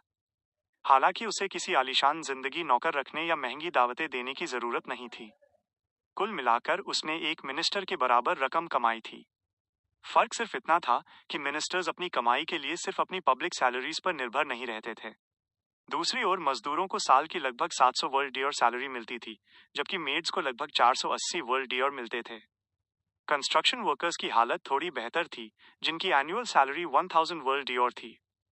स्किल्ड वर्कर्स 2500 वर्ल्ड डियोर कमाते थे, जबकि सीनियर इंजीनियर्स की रेंज 10,000 से 20,000 वर्ल्ड डियोर के बीच थी।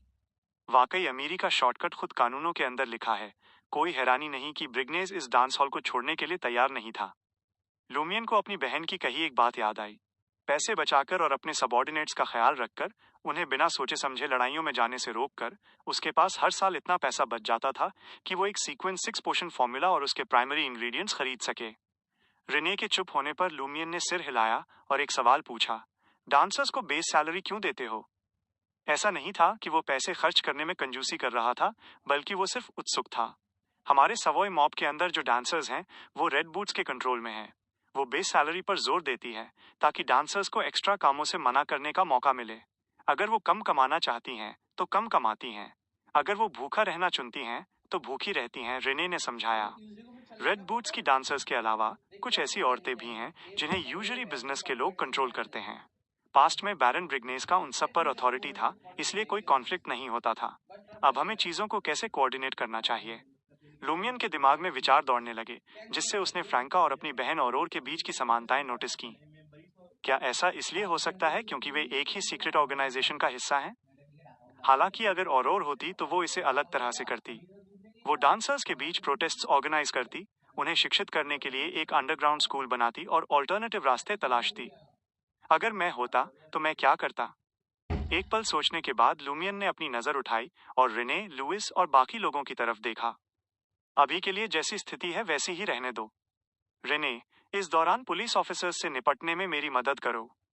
एक बार जब मैं अपने आसपास की चीजों से बेहतर वाकिफ हो जाऊंगा तो मैं उनके साथ फलदायी बातचीत करूंगा।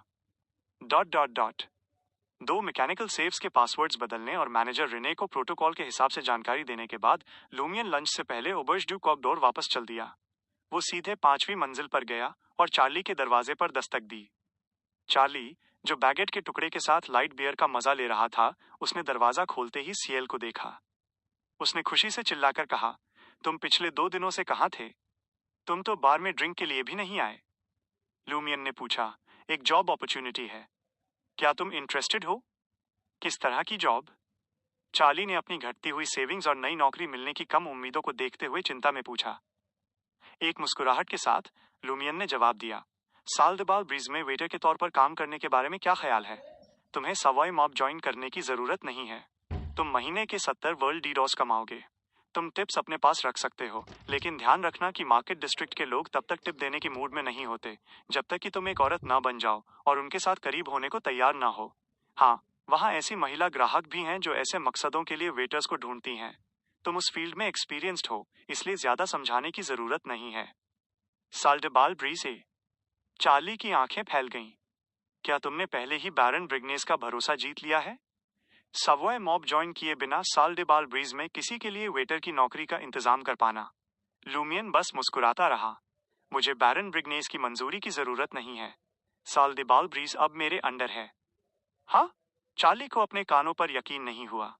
लुमियन ने मुस्कुराते हुए साफ किया, जब मैंने हैमर 8 को खत्म कर दिया तो सवाई मॉब के लीडर ने साल डे बाल ब्रीज मुझे सौंप दिया। ऐसा है क्या?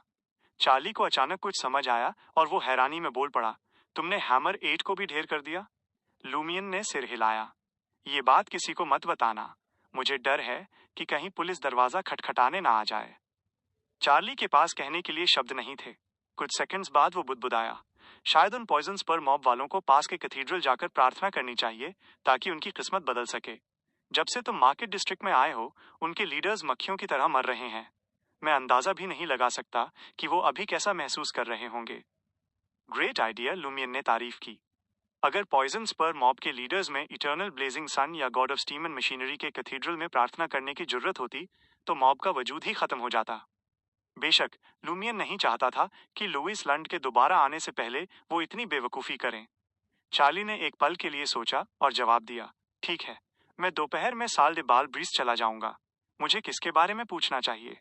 हाँ, मुझे मुश्किल से ही डांस हॉल जाने का मौका मिलता है क्योंकि मेरे पास हमेशा पैसों की कमी रहती है। अब मैं वहां हर रोज जा सकता हूँ। बस मैनेजर रेने को ढूंढ लेना और उसे बता देना कि तुम ऑबर्ज डू कॉक डोर के एक टेनेंट हो। लुमियन ने सादगी से जवाब दिया। उसकी नजर एक तरफ मुड़ गई। पास में 2 क्लीनिंग लेडीज थीं। उनमें से एक अपनी अर्ली 50s में लग रही थी, लेकिन गौर से देखने पर लगता था कि वो अपनी 40s में ही है। उसके बाल असल में फ्लैक्सन कलर्ड थे, लेकिन अब उसने एक चमकदार ब्लॉन्ड विग पहनी थी और आई शैडो और मेकअप लगाया हुआ था। इससे उसकी महीन झुर्रियां कुछ हद तक छिप गई थीं, लेकिन उसकी थकान पूरी तरह नहीं छिप पा रही थी। वो कौन है? लुमियन ने चार्ली से पूछा। चार्ली ने अपनी जीभ चटकाकर समझाया, तुम्हें नहीं पता? हमारे कंजूस लैंडलॉर्ड ने अपने तरीके बदल लिए हैं। अब वो हफ्ते में सिर्फ एक बार सफाई के लिए किसी को हायर नहीं करता। अब उसने हर सुबह 2 क्लीनिंग लेडीज रखने का फैसला किया है। बताओ बताओ, क्या ये चमत्कार नहीं है? ये मेरी उस समय की किस्मत से बस थोड़ा ही कम है। लुमियन ने अभी अभी साल डे बाल ब्रीज के फाइनेंशियल स्टेटमेंट्स पढ़े थे। फौरन एक क्लीनिंग लेडी की सैलरी के बारे में सोचा। महीने के लगभग 70 से 80 वर्ल्ड डीडॉश। हालांकि वो फुल टाइम काम के लिए था। इस तरह की आधे दिन की जॉब की कीमत ज्यादा से ज्यादा 45 वर्ल्ड डीओर होगी। 2 क्लीनिंग लेडीज का आधे दिन का काम महीने के 100 वर्ल्ड डीओर से ज्यादा नहीं होगा। हफ्ते में एक बार रेगुलर क्लीनिंग के लिए हायर करने पर हर बार 18 वर्ल्ड डीओर खर्च होते हैं, और मिस्टर आइव ने इसे बढ़ाकर हफ्ते में 2 बार करने का वादा किया है। दूसरे शब्दों में इसकी कॉस्ट महीने की 150 वर्ल्ड डीओर होगी। ये उदारता कैसे हुई? ये तो बस बारीकी से किया गया बजटिंग है, लुमियन ने मजाक उड़ाया। उसे शक था कि अगर ये बात न होती कि एक क्लीनिंग लेडी आधे दिन में पूरे मोटेल को खत्म नहीं कर सकती तो कोई भी ऐसी जॉब नहीं लेता। मिस्टर आइव यकीनन 2 लोगों को हायर नहीं करता। ऐसा है क्या? चार्ली ने अपना सिर खुजलाया। उसकी गणना करने की क्षमता लुमियन के तेज दिमाग का मुकाबला नहीं कर सकती थी। जैसे ही दोनों क्लीनिंग लेडीज खटमलों को साफ करने के लिए एक खाली कमरे में दाखिल हुईं, लुमियन ने अपनी ठुड्डी से उनकी तरफ इशारा किया। उनमें से एक ने विग और आई शैडो क्यों पहना है? किस तरह की क्लीनिंग लेडी ऐसा करती है? चार्ली ने अपनी आवाज धीमी की और कहा, मैंने उसके बारे में पूछा था। उसका नाम एलोडी है। वो दावा करती है कि वो एक थिएटर एक्ट्रेस रही है और कहती है कि उसे इस तरह सजने संवरने की आदत है, और वो आज भी ऐसा करना जारी रखे हुए है। कोई नहीं जानता कि वो सच बोल रही है या नहीं। जब मैं होटल ड्यू सिंग ब्लॉन्क में अटेंडेंट के तौर पर काम करता था तो मैंने किचन स्टाफ से सुना था कि जब उम्रदराज प्रोस्टिट्यूट्स का तिरस्कार किया जाता है तो उनके पास डिशवॉशिंग और क्लीनिंग जैसे काम करने के अलावा कोई रास्ता नहीं बचता। लुमियन ने एलोडी की शक्ल याद की और अंदाजा लगाया कि वो अपनी जवानी में काफी खूबसूरत रही होगी। चाहे वो थिएटर एक्ट्रेस रही हो या गलियों की औरत, उसका क्लीनिंग लेडी के तौर पर मौजूदा रोल से कोई लेना देना नहीं था।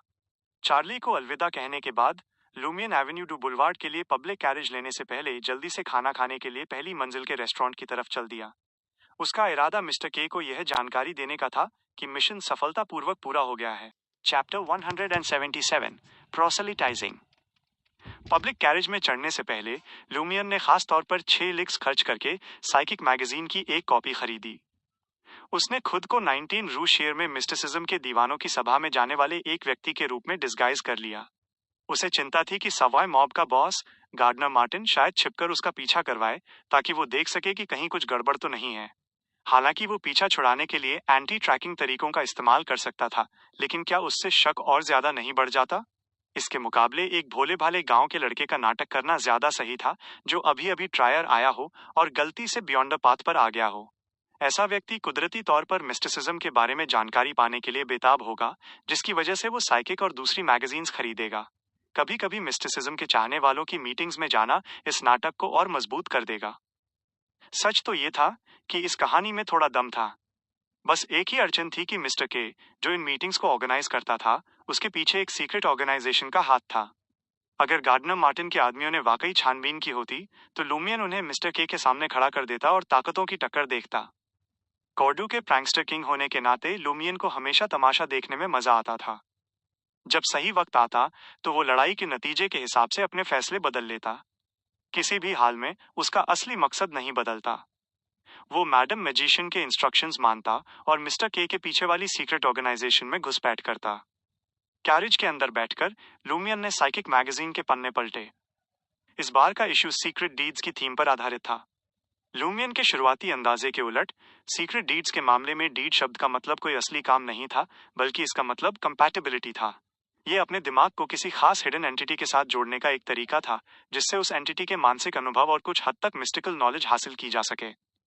साइकिक के आर्टिकल्स में इस बात पर जोर दिया गया था कि यह काम बेहद खतरनाक है।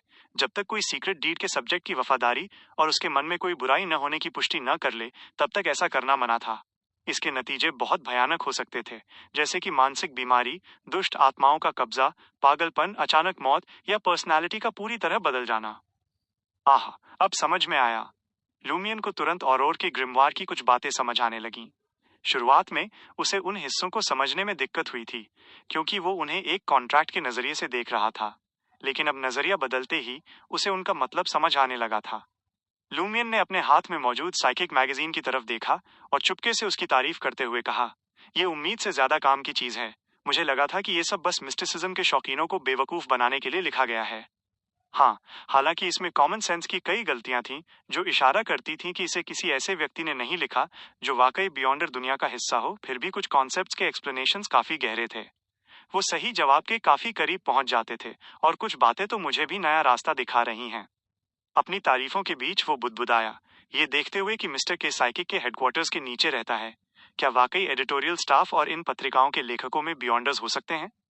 क्या उन्होंने जानबूझकर पहले एक सटीक आर्टिकल लिखा और फिर जानबूझकर कई कॉन्सेप्ट्स और आम जानकारी को गलत चीजों में बदल दिया?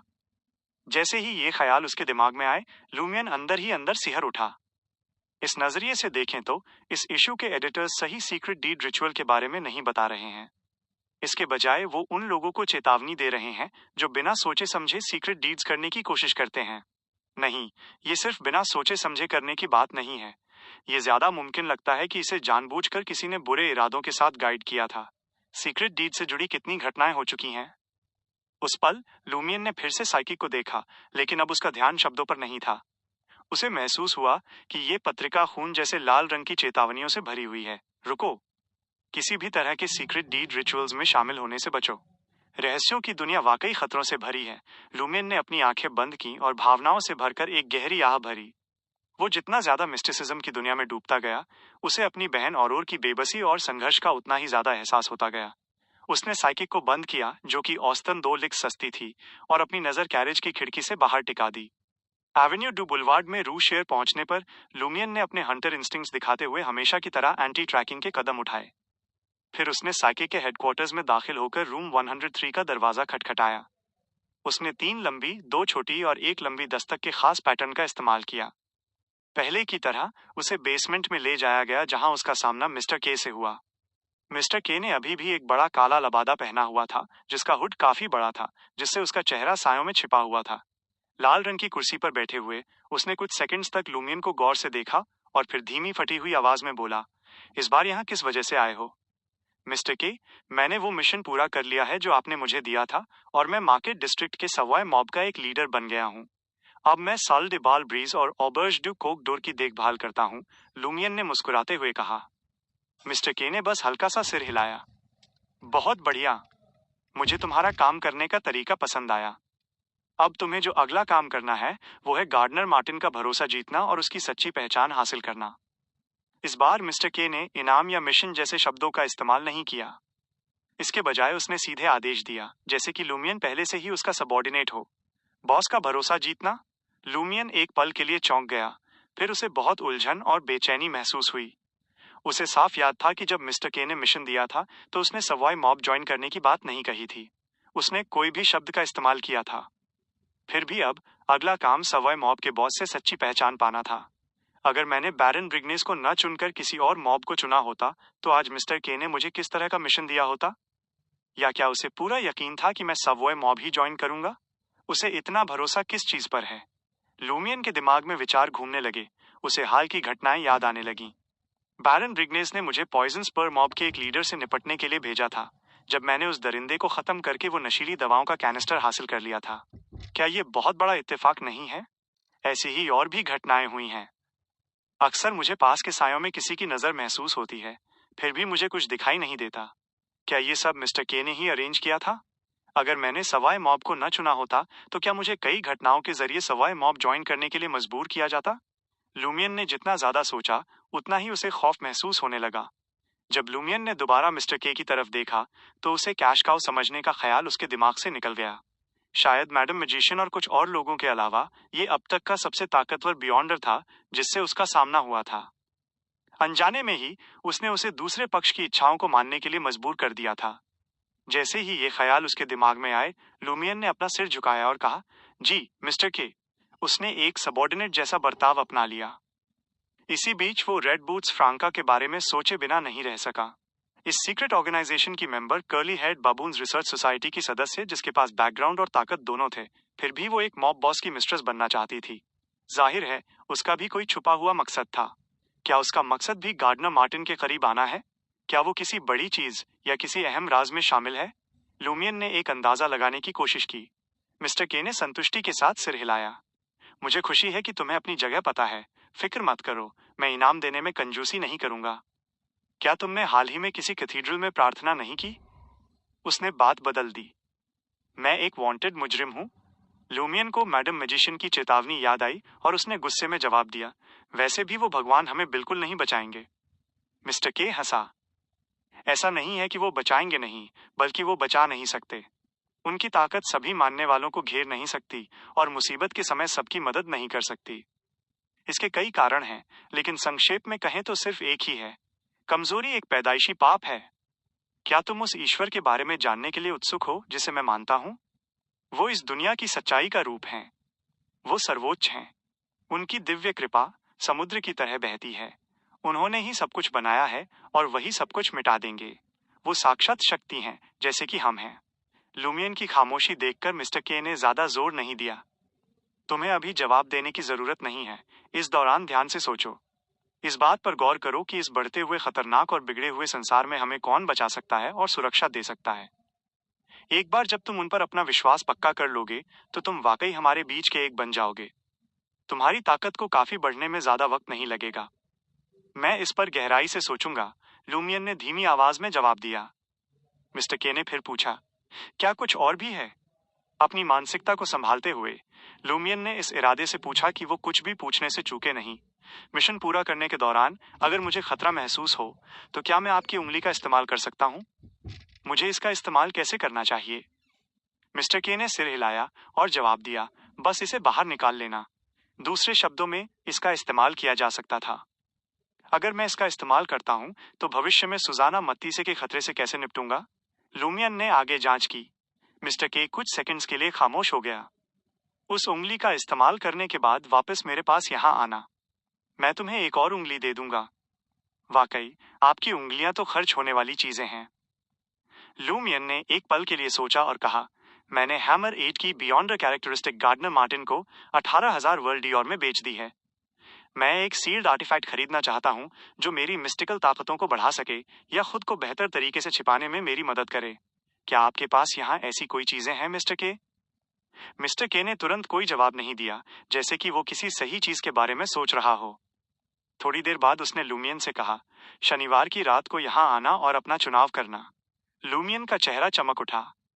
शुक्रिया, मिस्टर के। एक ऑर्गेनाइजेशन का साथ होना तसल्ली भरा था, भले ही वो सिर्फ एक अनऑफिशियल मेंबर ही क्यों ना हो। Dot dot dot. लेमार्ज डू क्वार्टियर डू जेंटलमैन पहुंचने के बाद लूमियन ने सावधानी से मिस्टर के की उंगली को ऑबर्ज डू कॉकडोर के रूम 207 में रख दिया। उसकी अगली मंजिल साल डे बाल ब्रीज थी, जहां उसने एक खाली कमरा ढूंढने का इरादा किया था। वहां वो मैडम मैजिशियन के मैसेंजर को बुलाएगा ताकि अपने मिशन की तरक्की के बारे में बता सके। लूमियन को उम्मीद थी कि उससे उसे कुछ कीमती सलाह मिलेगी, खास तौर पर इस बारे में कि मिस्टर के ने इन घटनाओं को इतने अजीब इत्तेफाक के साथ कैसे होने दिया। Chapter 178, the messengers response. शाम का वक्त, एवेन्यू डू मार्श, साल द बाल ब्रीज। लूमियन एंट्रेंस की तरफ बढ़ा। जैसे ही वो दरवाजे पर पहुंचा, वहां पहरा दे रहे दो मॉबस्टर्स ने उसका स्वागत किया। Good evening boss. लूमियन, जिसने अभी भी एक साफ सफेद शर्ट, एक ब्लैक वेस्ट पहनी थी और जिसकी कफ्स मुड़ी हुई थी, उसने मुस्कुराहट और सिर हिलाकर उन्हें जवाब दिया। लुइस और सारकोटा बड़ी बेसब्री से अपने नए लीडर के लौटने का इंतजार कर रहे थे। डांस हॉल में लूमियन को घुसते देख उन्होंने फौरन बार काउंटर पर अपनी जगह छोड़ दी और अपने चेहरों पर एक जबरदस्ती की स्माइल ले आए। बॉस, आप हमें अपने साथ क्यों नहीं ले जाते? इस तरह बिना सुरक्षा के घूमना ठीक नहीं है। लुइस ने चिंता के साथ अपनी वफादारी दिखाई। लूमियन मजे में हंसा और बोला, तुम दोनों मेरी रक्षा करोगे? मुझे डर है कि अगर कुछ हुआ तो तुम दोनों बुरी तरह पीट दिए जाओगे। फिर मुझे तुम्हारे घर वालों को हर्जाना देना पड़ेगा। लुईस शर्मिंदगी से मुस्कुराया। मुझे पता है आप बहुत ताकतवर हैं बॉस, और आप अकेले ही हैमर 8 और वुल्फ मार्गोट को संभाल सकते हैं। लेकिन क्या वो कहावत नहीं है कि दो हाथ चार हाथों का मुकाबला नहीं कर सकते? इसके अलावा हम सबके पास गन्स हैं और हमारा निशाना भी बुरा नहीं है। दो हाथ चार हाथों का मुकाबला नहीं कर सकते? लूमियन ने मन ही मन सोचा। क्या ये वही बात नहीं थी जो एम्परर रोजेल ने कभी कही थी? ये कहावत कब बन गई? और को हमेशा शक था कि बहुत सी आम बातें एम्परर रोजेल से शुरू हुई थी, लेकिन किसी ने कभी इसकी पुष्टि नहीं की थी। लुमियन ने लुइस की तरफ देखा, जो दिखने में सख्त था, पर उसका बर्ताव दबदबा मानने वाला था, और फिर सरकोटा को देखा, जिसके भूरे घुंघराले बाल और मोटे होंठ थे। उसने हल्का सा सिर हिलाया और जवाब दिया, जब मैं तुम्हें साथ चलने को कहूं तब तुम आ सकते हो। जब मैं न कहूं तो डांस हॉल पर नजर रखो। अगर कोई गड़बड़ करने की हिम्मत करे तो उसे गोली मार दो। ठीक है, मुझे शूटिंग रेंज कहाँ मिल सकती है? डांस हॉल के बेसमेंट में एक रेंज है। लुइस ने अपने पैरों के नीचे की तरफ इशारा किया। बाकी लीडर्स भी वहां अपनी शूटिंग स्किल्स की प्रैक्टिस करने आते हैं, लेकिन उन्हें अपना गोला बारूद खुद लाना पड़ता है। बहुत अच्छे। लूमियन ने संतुष्टि में सिर हिलाया। उसे अपनी मार्क्समैनशिप सुधारने की सख्त जरूरत थी, क्योंकि उसके पास असरदार लॉन्ग रेंज अटैक्स की कमी थी। लुइस ने फिर पूछा, बॉस, ऑबर्ज डू कॉकडोर का माहौल बहुत खराब है। क्या आप डांस हॉल में शिफ्ट होने का सोच रहे हैं? यहाँ दूसरी मंजिल पर आपके चुनने के लिए कई कमरे हैं। या क्या आप उसी टेम्पररी रेस्ट एरिया में रहना चाहते हैं जिसे पहले बैरन ब्रिग्नेस इस्तेमाल करते थे? लुइस ने अपनी इच्छा जाहिर की, क्योंकि उसे एहसास था कि वो और सरकोटा कभी बैरन ब्रिग्नेस के भरोसेमंद साथी हुआ करते थे। अगर वो नए लीडर का भरोसा जीतने में नाकाम रहे तो उन्हें दरवाजे पर मामूली बाउंसर्स बना दिया जाएगा। उनका रुतबा गिर जाएगा और वो सवॉय मॉब के उन मेंबर्स के भरोसे रहेंगे जिनसे उनकी कभी नहीं बनी। न केवल उनकी इनकम कम होगी, बल्कि उन्हें काफी बुलिंग का भी सामना करना पड़ेगा। लूमियन ने जवाब देने से पहले एक पल सोचा, मुझे कमरे दिखाओ। ये जगह मैडम मैजिशियन के मैसेंजर को बुलाने के रिचुअल के लिए सही थी। लूमियन का अभी ऑबर्ज डू कॉकडोर छोड़ने का कोई इरादा नहीं था। उसकी स्ट्रैटेजी ये थी कि वो साल दे बाल ब्रीज की दूसरी मंजिल पर एक कमरा और ऑबर्ज डू कॉकडोर का रूम 207 चुने, जहां वो लुइस और सरकोटा को विदा करने के बाद रात को सोने की जगह बदल सके। इससे अंधेरे में उस पर हमला होने के खतरे कम हो जाते। कभी कभी वो रू दे ब्लूजे ब्लांश वाले अपने किराए के सेफ हाउस पर भी विचार करता। लूमियन को महसूस हुआ कि पॉइजन स्पर मॉब उसे इतनी आसानी से नहीं छोड़ेगी। उसने एक के बाद एक उनके 3 लीडर्स को खत्म किया था और उन्हें जानबूझकर उकसाया था। एक बार जब अथॉरिटीज अपनी चौकसी थोड़ी कम कर देंगी तो बदले की कार्रवाई की संभावना बढ़ जाएगी। लूमियन को भरोसा था कि दूसरी तरफ उकसावा काम कर गया है, क्योंकि उसका पोषण और ज्यादा डाइजेस्ट हो गया था। 1 या 2 महीने में वो पायरोमेनियक बनने के बारे में भी सोच सकता था। लूमियन को ब्लैक स्कॉर्पियन रॉजर और पॉइजन स्पर मॉब के बाकी नेताओं द्वारा छिपकर हमला किए जाने की ज्यादा चिंता नहीं थी। मिस्टर के की उंगली के साथ उसके पास अपना बचाव करने का अच्छा मौका था, यहाँ तक कि सुजाना मेटीज के खिलाफ भी, जो एक सीक्वेंस 5 बियॉन्डर के बराबर थी। ब्लैक स्कॉर्पियन रॉजर और बाकी लोगों की तो बात ही क्या, जो अभी तक सोर्स भी नहीं बने थे। उसकी चिंता इस बात में थी कि अगर लड़ाई छिड़ी तो कहीं मिस्टर के अपना आपा खोकर ब्लैक स्कॉर्पियन रॉजर को ही ना मार दें। अगर ऐसा हुआ तो लुइस लंड गायब हो जाएगा और सुरागों का रास्ता अचानक खत्म हो जाएगा। दूसरी मंजिल पर पहुंचकर लूमियन कैफे से होते हुए कॉरिडोर में दाखिल हुआ। उस जगह को देखने के बाद उसने अपने ऑफिस के पास वाले एक कमरे की तरफ इशारा किया और ऐलान किया, मैं ये वाला लूंगा। उस कमरे में क्लासिकल फर्नीचर, गहरे लाल मखमल का एक 4 पीस सेट और एक आरामदायक रिक्लाइनर था। बॉस, क्या हमें इन कपड़े की चीजों को नए सामान से बदल देना चाहिए? लुइस ने चापलूसी भरे अंदाज में पूछा। सरकोटा, जो हमेशा की तरह खामोश था, उसके पास खड़ा रहा। कोई जरूरत नहीं, लुमियन ने बहाना ढूंढते हुए जवाब दिया। फिर उसने अपने 2 बॉडीगार्ड्स को कैफे से दूसरी मंजिल के कॉरिडोर तक जाने वाले दरवाजे पर पहरा देने के लिए लगा दिया। दरवाजा बंद करके वो खिड़की के पास एक चौड़ी लकड़ी की मेज पर मैडम मैजिशियन को खत लिखने बैठ गया। खत में उसने इस बात पर जोर दिया कि उसने मिस्टर के का मिशन पूरा कर लिया है और उसका भरोसा जीत लिया है, यहाँ तक कि प्रोसेलिटाइजेशन के दौर से भी गुजरा है। उसने मिस्टर के को सपोर्ट करने वाली सीक्रेट ऑर्गेनाइजेशन में शामिल होने के मौके का जिक्र किया और मिस्टर के भगवान से प्रार्थना करने की जरूरत और उस एंटिटी की निगरानी में रहने के संभावित नतीजों के बारे में पूछा। आखिर में उसने अपनी हालिया कार्रवाइयों को बताया और कुछ इत्तेफाकों को लेकर अपनी बेचैनी जाहिर की। खत को करीने से मोड़ने के बाद लूमियन ने ऑल्टर तैयार किया और स्पिरिचुअलिटी की एक दीवार खड़ी की। समनिंग रिचुअल पूरा होने के साथ उसने अपनी नजर मोमबत्ती की नीली लौ पर टिका दी और उस ठंडे और डरावने माहौल में इंतजार करने लगा। जल्द ही आग के ऊपर हाथ जितनी बड़ी एक गुड़िया जैसी फिगर दिखाई दी। एक नाजुक सुनहरे ड्रेस में लिपटी हुई उस फिगर ने अपनी धुंधली नीली आंखों से आसपास का जायजा लिया। अपना दायां हाथ उठाकर उसने अपनी छोटी सी पीली सफेद नाक को धीरे से दबाया। बदबू आ रही है, बदबू आ रही है। यह जगह पिछली वाली जितनी साफ नहीं है। क्या इस जगह को साफ नहीं होना चाहिए? लूमियन हैरानी में अपने आसपास देखते हुए चिल्लाया। यहाँ कोई खटमल नहीं है और अभी इसकी सफाई हुई है। मैसेंजर अपनी नाक सिकोड़ती रही। उसकी आवाज बहुत ही अजीब और काल्पनिक थी। जमीन के नीचे पुरानी हड्डियां दबी हुई हैं। वो गंदी, सड़ी हुई और घिनौनी है।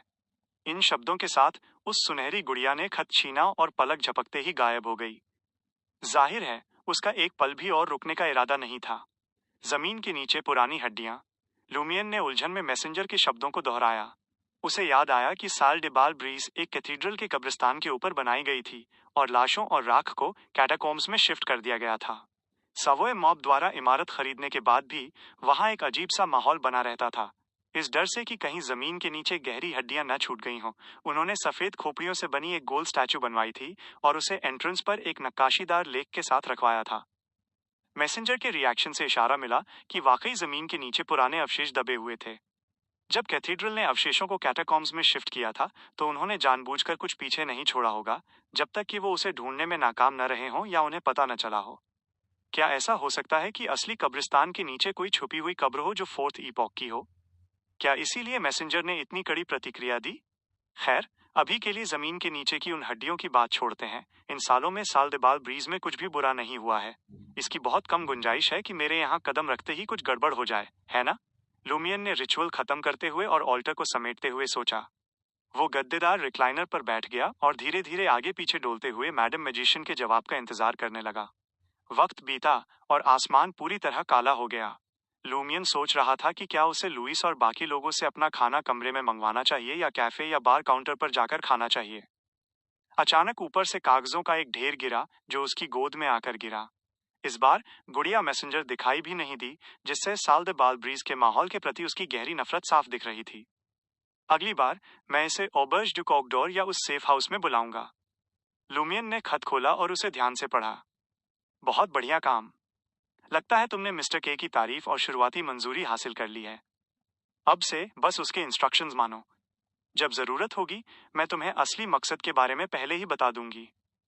तुम मिस्टर के द्वारा बताई गई एंटिटी में विश्वास करने का नाटक कर सकते हो। आखिरकार तुम पर पहले से ही 2 एंटिटीज के निशान हैं। एक और को जोड़ना कोई समस्या नहीं होगी। मुझे बस इस बात की चिंता है कि वहां थोड़ी भीड़ हो सकती है। हाँ, पिछला बयान एक मजाक था। असली समाधान इस प्रकार है। तुम विश्वास का नाटक कर सकते हो, लेकिन जब भी तुम मिस्टर के से मिलो और प्रार्थना में शामिल हो, तो एक एंजल की सुरक्षा के लिए मेरे प्रभु से प्रार्थना करो। तुम्हें अब तक रिचुअलिस्टिक मैजिक सीख लेनी चाहिए थी, सही? अगर नहीं, तो अपनी बहन के ग्रिमवार्स को देखो। आमतौर पर उस व्यक्ति का सम्मानजनक नाम पुकारने से बचें, भले ही व्यवस्था गड़बड़ा गई हो। जब तक तुम्हें यकीन न हो कि तुम्हें एंजल की सुरक्षा मिल गई है। मैं समझती हूँ कि कोई अपनी कुछ यादों को जितना ज्यादा दबाने की कोशिश करता है, वो उतनी ही ज्यादा वापस सतह पर आती हैं। अपने अगले थेरेपी सेशन के दौरान तुम अपने साइकाइट्रिस्ट से मदद लेने की कोशिश कर सकते हो। दूसरे शब्दों में, तुम्हें अगले इलाज के बाद तक झूठा विश्वास करने वाले बनने के मामले को टालना होगा। जहां तक इत्तेफाकों की बात है, उनमें अक्सर कई चीजें आपस में उलझी होती हैं। पहली बात, तुम्हारे शरीर के अंदर जो करप्शन सील किया गया है वो इनेविटेबिलिटी नाम की एक एंटिटी से आता है। साफ तौर पर इनेविटेबिलिटी भाग्य से जुड़ी है।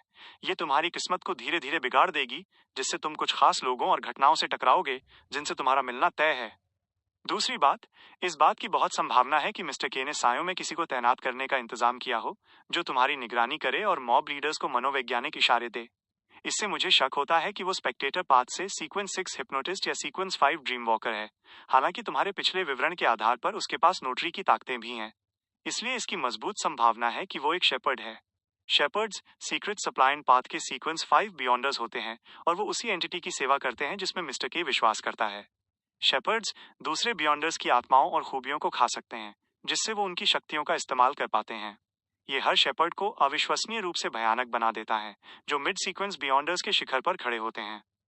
तीसरी बात, ये कन्वर्जेंस के कानून और मेरे रिपल्शन के पिछले अंदाजे से जुड़ा है। मुझ पर भरोसा करो, मुझे हैरानी नहीं होगी अगर तुम थोड़े ही समय में इविल गॉड्स के और मानने वालों, हंटर्स और डीमोनेसिस से टकराओ। मेहनत जारी रखो, 7 ऑफ वॉन्ड्स। शेपर्ड, ये तो बहुत ताकतवर लग रहा है। मैं पहले ही एक और हंटर और 2 डीमोनेसिस से टकरा चुका हूँ। लूमियन ने अपनी स्पिरिचुअलिटी का इस्तेमाल करके मैडम मैजिशियन के जवाब को जला दिया। Chapter 179 feast. जैसे ही लूमियन ने कागज के सुलगते हुए अवशेषों को देखा, मिस्टर के जबरदस्त दबाव की यादें उसके दिमाग में छा गईं। तो एक शेपर्ड का असली सार ग्रेजिंग में है।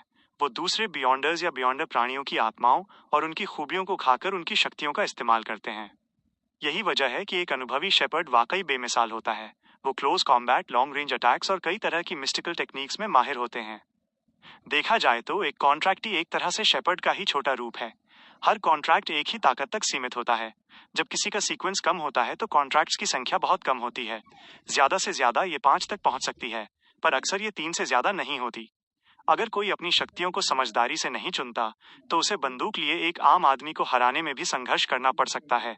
यह एक शेपर्ड की ताकत के सामने कुछ भी नहीं है, जहां ग्रेजिंग से सारी ताकतें बिना कम हुए मिल जाती हैं। बेशक पादरे के लेवल पर 10 या 20 कॉन्ट्रैक्ट साइन करना एक अलग ही अनुभव बन जाता है। इसके अलावा कॉन्ट्रैक्ट्स अक्सर स्पिरिट वर्ल्ड के उन प्राणियों के साथ होते हैं जिनके पास अजीबोगरीब ताकतों की एक बड़ी रेंज होती है। बियॉन्डर्स जो पहली बार इनसे टकराते हैं, उन्हें तालमेल बिठाना मुश्किल लगता है। लूमियन ने जितना ज्यादा सोचा, उतना ही उसे मिस्टर के से खौफ महसूस होने लगा। अपने विचारों को दबाते हुए लूमियन खड़ा हुआ और एक गहरी आह भरी। हैरानी की बात नहीं है कि मैडम मैजिशियन को भरोसा है कि मिस्टर के सुजाना मटीज जैसी एक दुष्ट आत्मा का सामना कर सकते हैं। कमरे से बाहर निकलते हुए लूमियन शांत भाव से लुइस और सरकोटा के पास गया और बोला, किचन को डिनर तैयार करने के लिए कहो। बॉस, आप क्या खाना चाहेंगे? लुइस ने सरकोटा के बोलने से पहले ही पूछ लिया। लूमियन को साल डे बाल ब्रीज के साथ जुड़े कैफे का मेन्यू याद नहीं था। उसने एक पल के लिए सोचा और जवाब दिया, मेरे लिए एक सेट मील ले आओ, तुम भी साथ खाओ। ठीक है। लुइस ने सारकोटा को इशारा किया कि वो कैफे के अटेंडेंट को बता दे। लूमियन बैरन ब्रिग्नेस की पसंदीदा टेबल पर बैठ गया और आज का अखबार उठा लिया। सबसे ऊपर ट्रायर गाजेट थी, उसके बाद the Reformer Daily, People's Voice, Action News, इंटिस Daily, Friends of the People और बाकी मशहूर अखबार थे। लूमियन अपनी गर्दन मोड़े बिना नहीं रह सका। उसकी आवाज में मजाक का हल्का सा लहजा था जब उसने लुइस से पूछा, क्या ब्रिग्ने आमतौर पर यही सब पढ़ता है? एक मॉबस्टर जिसे देश के मामलों की इतनी फिक्र है। लुइस ने दूसरी तरफ खड़े सारकोटा को देखा और मुस्कुराते हुए जवाब दिया, वो ये सब चीजें नहीं पढ़ते। वो बस इस बात पर जोर देते हैं कि हम रिपोर्टर्स और अखबारों को नाराज न करें। अगर मुमकिन हो तो हमें असरदार अखबारों का सब्सक्रिप्शन लेना चाहिए। कभी कभी वो साल्टबाल ब्रीज के लिए पैसे खर्च करके विज्ञापन भी देते हैं, जिसमें यहाँ की बेहतरीन डांसर्स का जिक्र होता है। वो आमतौर पर नीचे रखे हुए 3 अखबार और मैगजीन्स पढ़ते हैं। अखबारों और रिपोर्टर्स के साथ झगड़ों से बचना, ये सही लगता है। अगर ट्रायर गेजेट मार्केट डिस्ट्रिक्ट में मॉब्स की बड़ी मौजूदगी की खबर छाप दे तो सवाई मॉब की किस्मत अगले ही दिन डूब जाएगी। वो बूढ़े लोग अभी भी अपनी इज्जत की कदर करते हैं। लूमियन को थोड़ी और समझ आई। फिर उसने नीचे से अखबार और मैगजीन्स निकाल ली। वहां नॉवेल वीकली, मेंस एस्थेटिक्स और गोस्ट फेस थी, जो ट्रायर की गपशप और मजाकों से भरी हुई पत्रिका थी। क्या ये द रिफॉर्मर डेली और एक्शन न्यूज से ज्यादा दिलचस्प नहीं है? लूमियन ने नॉवेल वीकली उठाई और ताजा कहानी पढ़ने लगा। उसने सहजता से पूछा, इन अखबारों और विज्ञापनों के लिए पैसा कहाँ से आता है? लुइस ने एक पल के लिए सोचा। उसके माथे पर पसीने की बूंदें आने लगीं, पर वो कोई जवाब नहीं दे सका। तभी सरकोटा बोला, ये उस 100,000 वर्ल्ड डियोर में से काटा जाता है, जिसे हमने पुलिस के साथ रिश्ते सुधारने के लिए अलग रखा है। लूमियन ने मंजूरी में सिर हिलाया। वो संतुष्ट था कि इससे सवॉय मॉब के नए नेता के तौर पर उसकी कमाई पर कोई असर नहीं पड़ेगा। थोड़ी देर में कैफे का अटेंडेंट उनका खाना लेकर आ गया।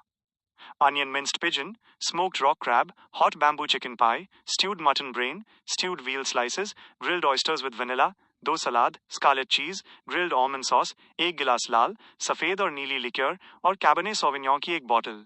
खुशबूदार महक चारों तरफ फैल गई, जिससे लूमियन की भूख और बढ़ गई। बिल्कुल जैसा ट्रायर से उम्मीद थी। यहाँ तक कि एक साधारण कैफे का सेट मील भी इतनी वैरायटी देता है। अगर ये लुएन होता तो मुझे फ्राइड स्टेक या मटन के साथ उबले हुए मटर में से ही कुछ चुनना पड़ता।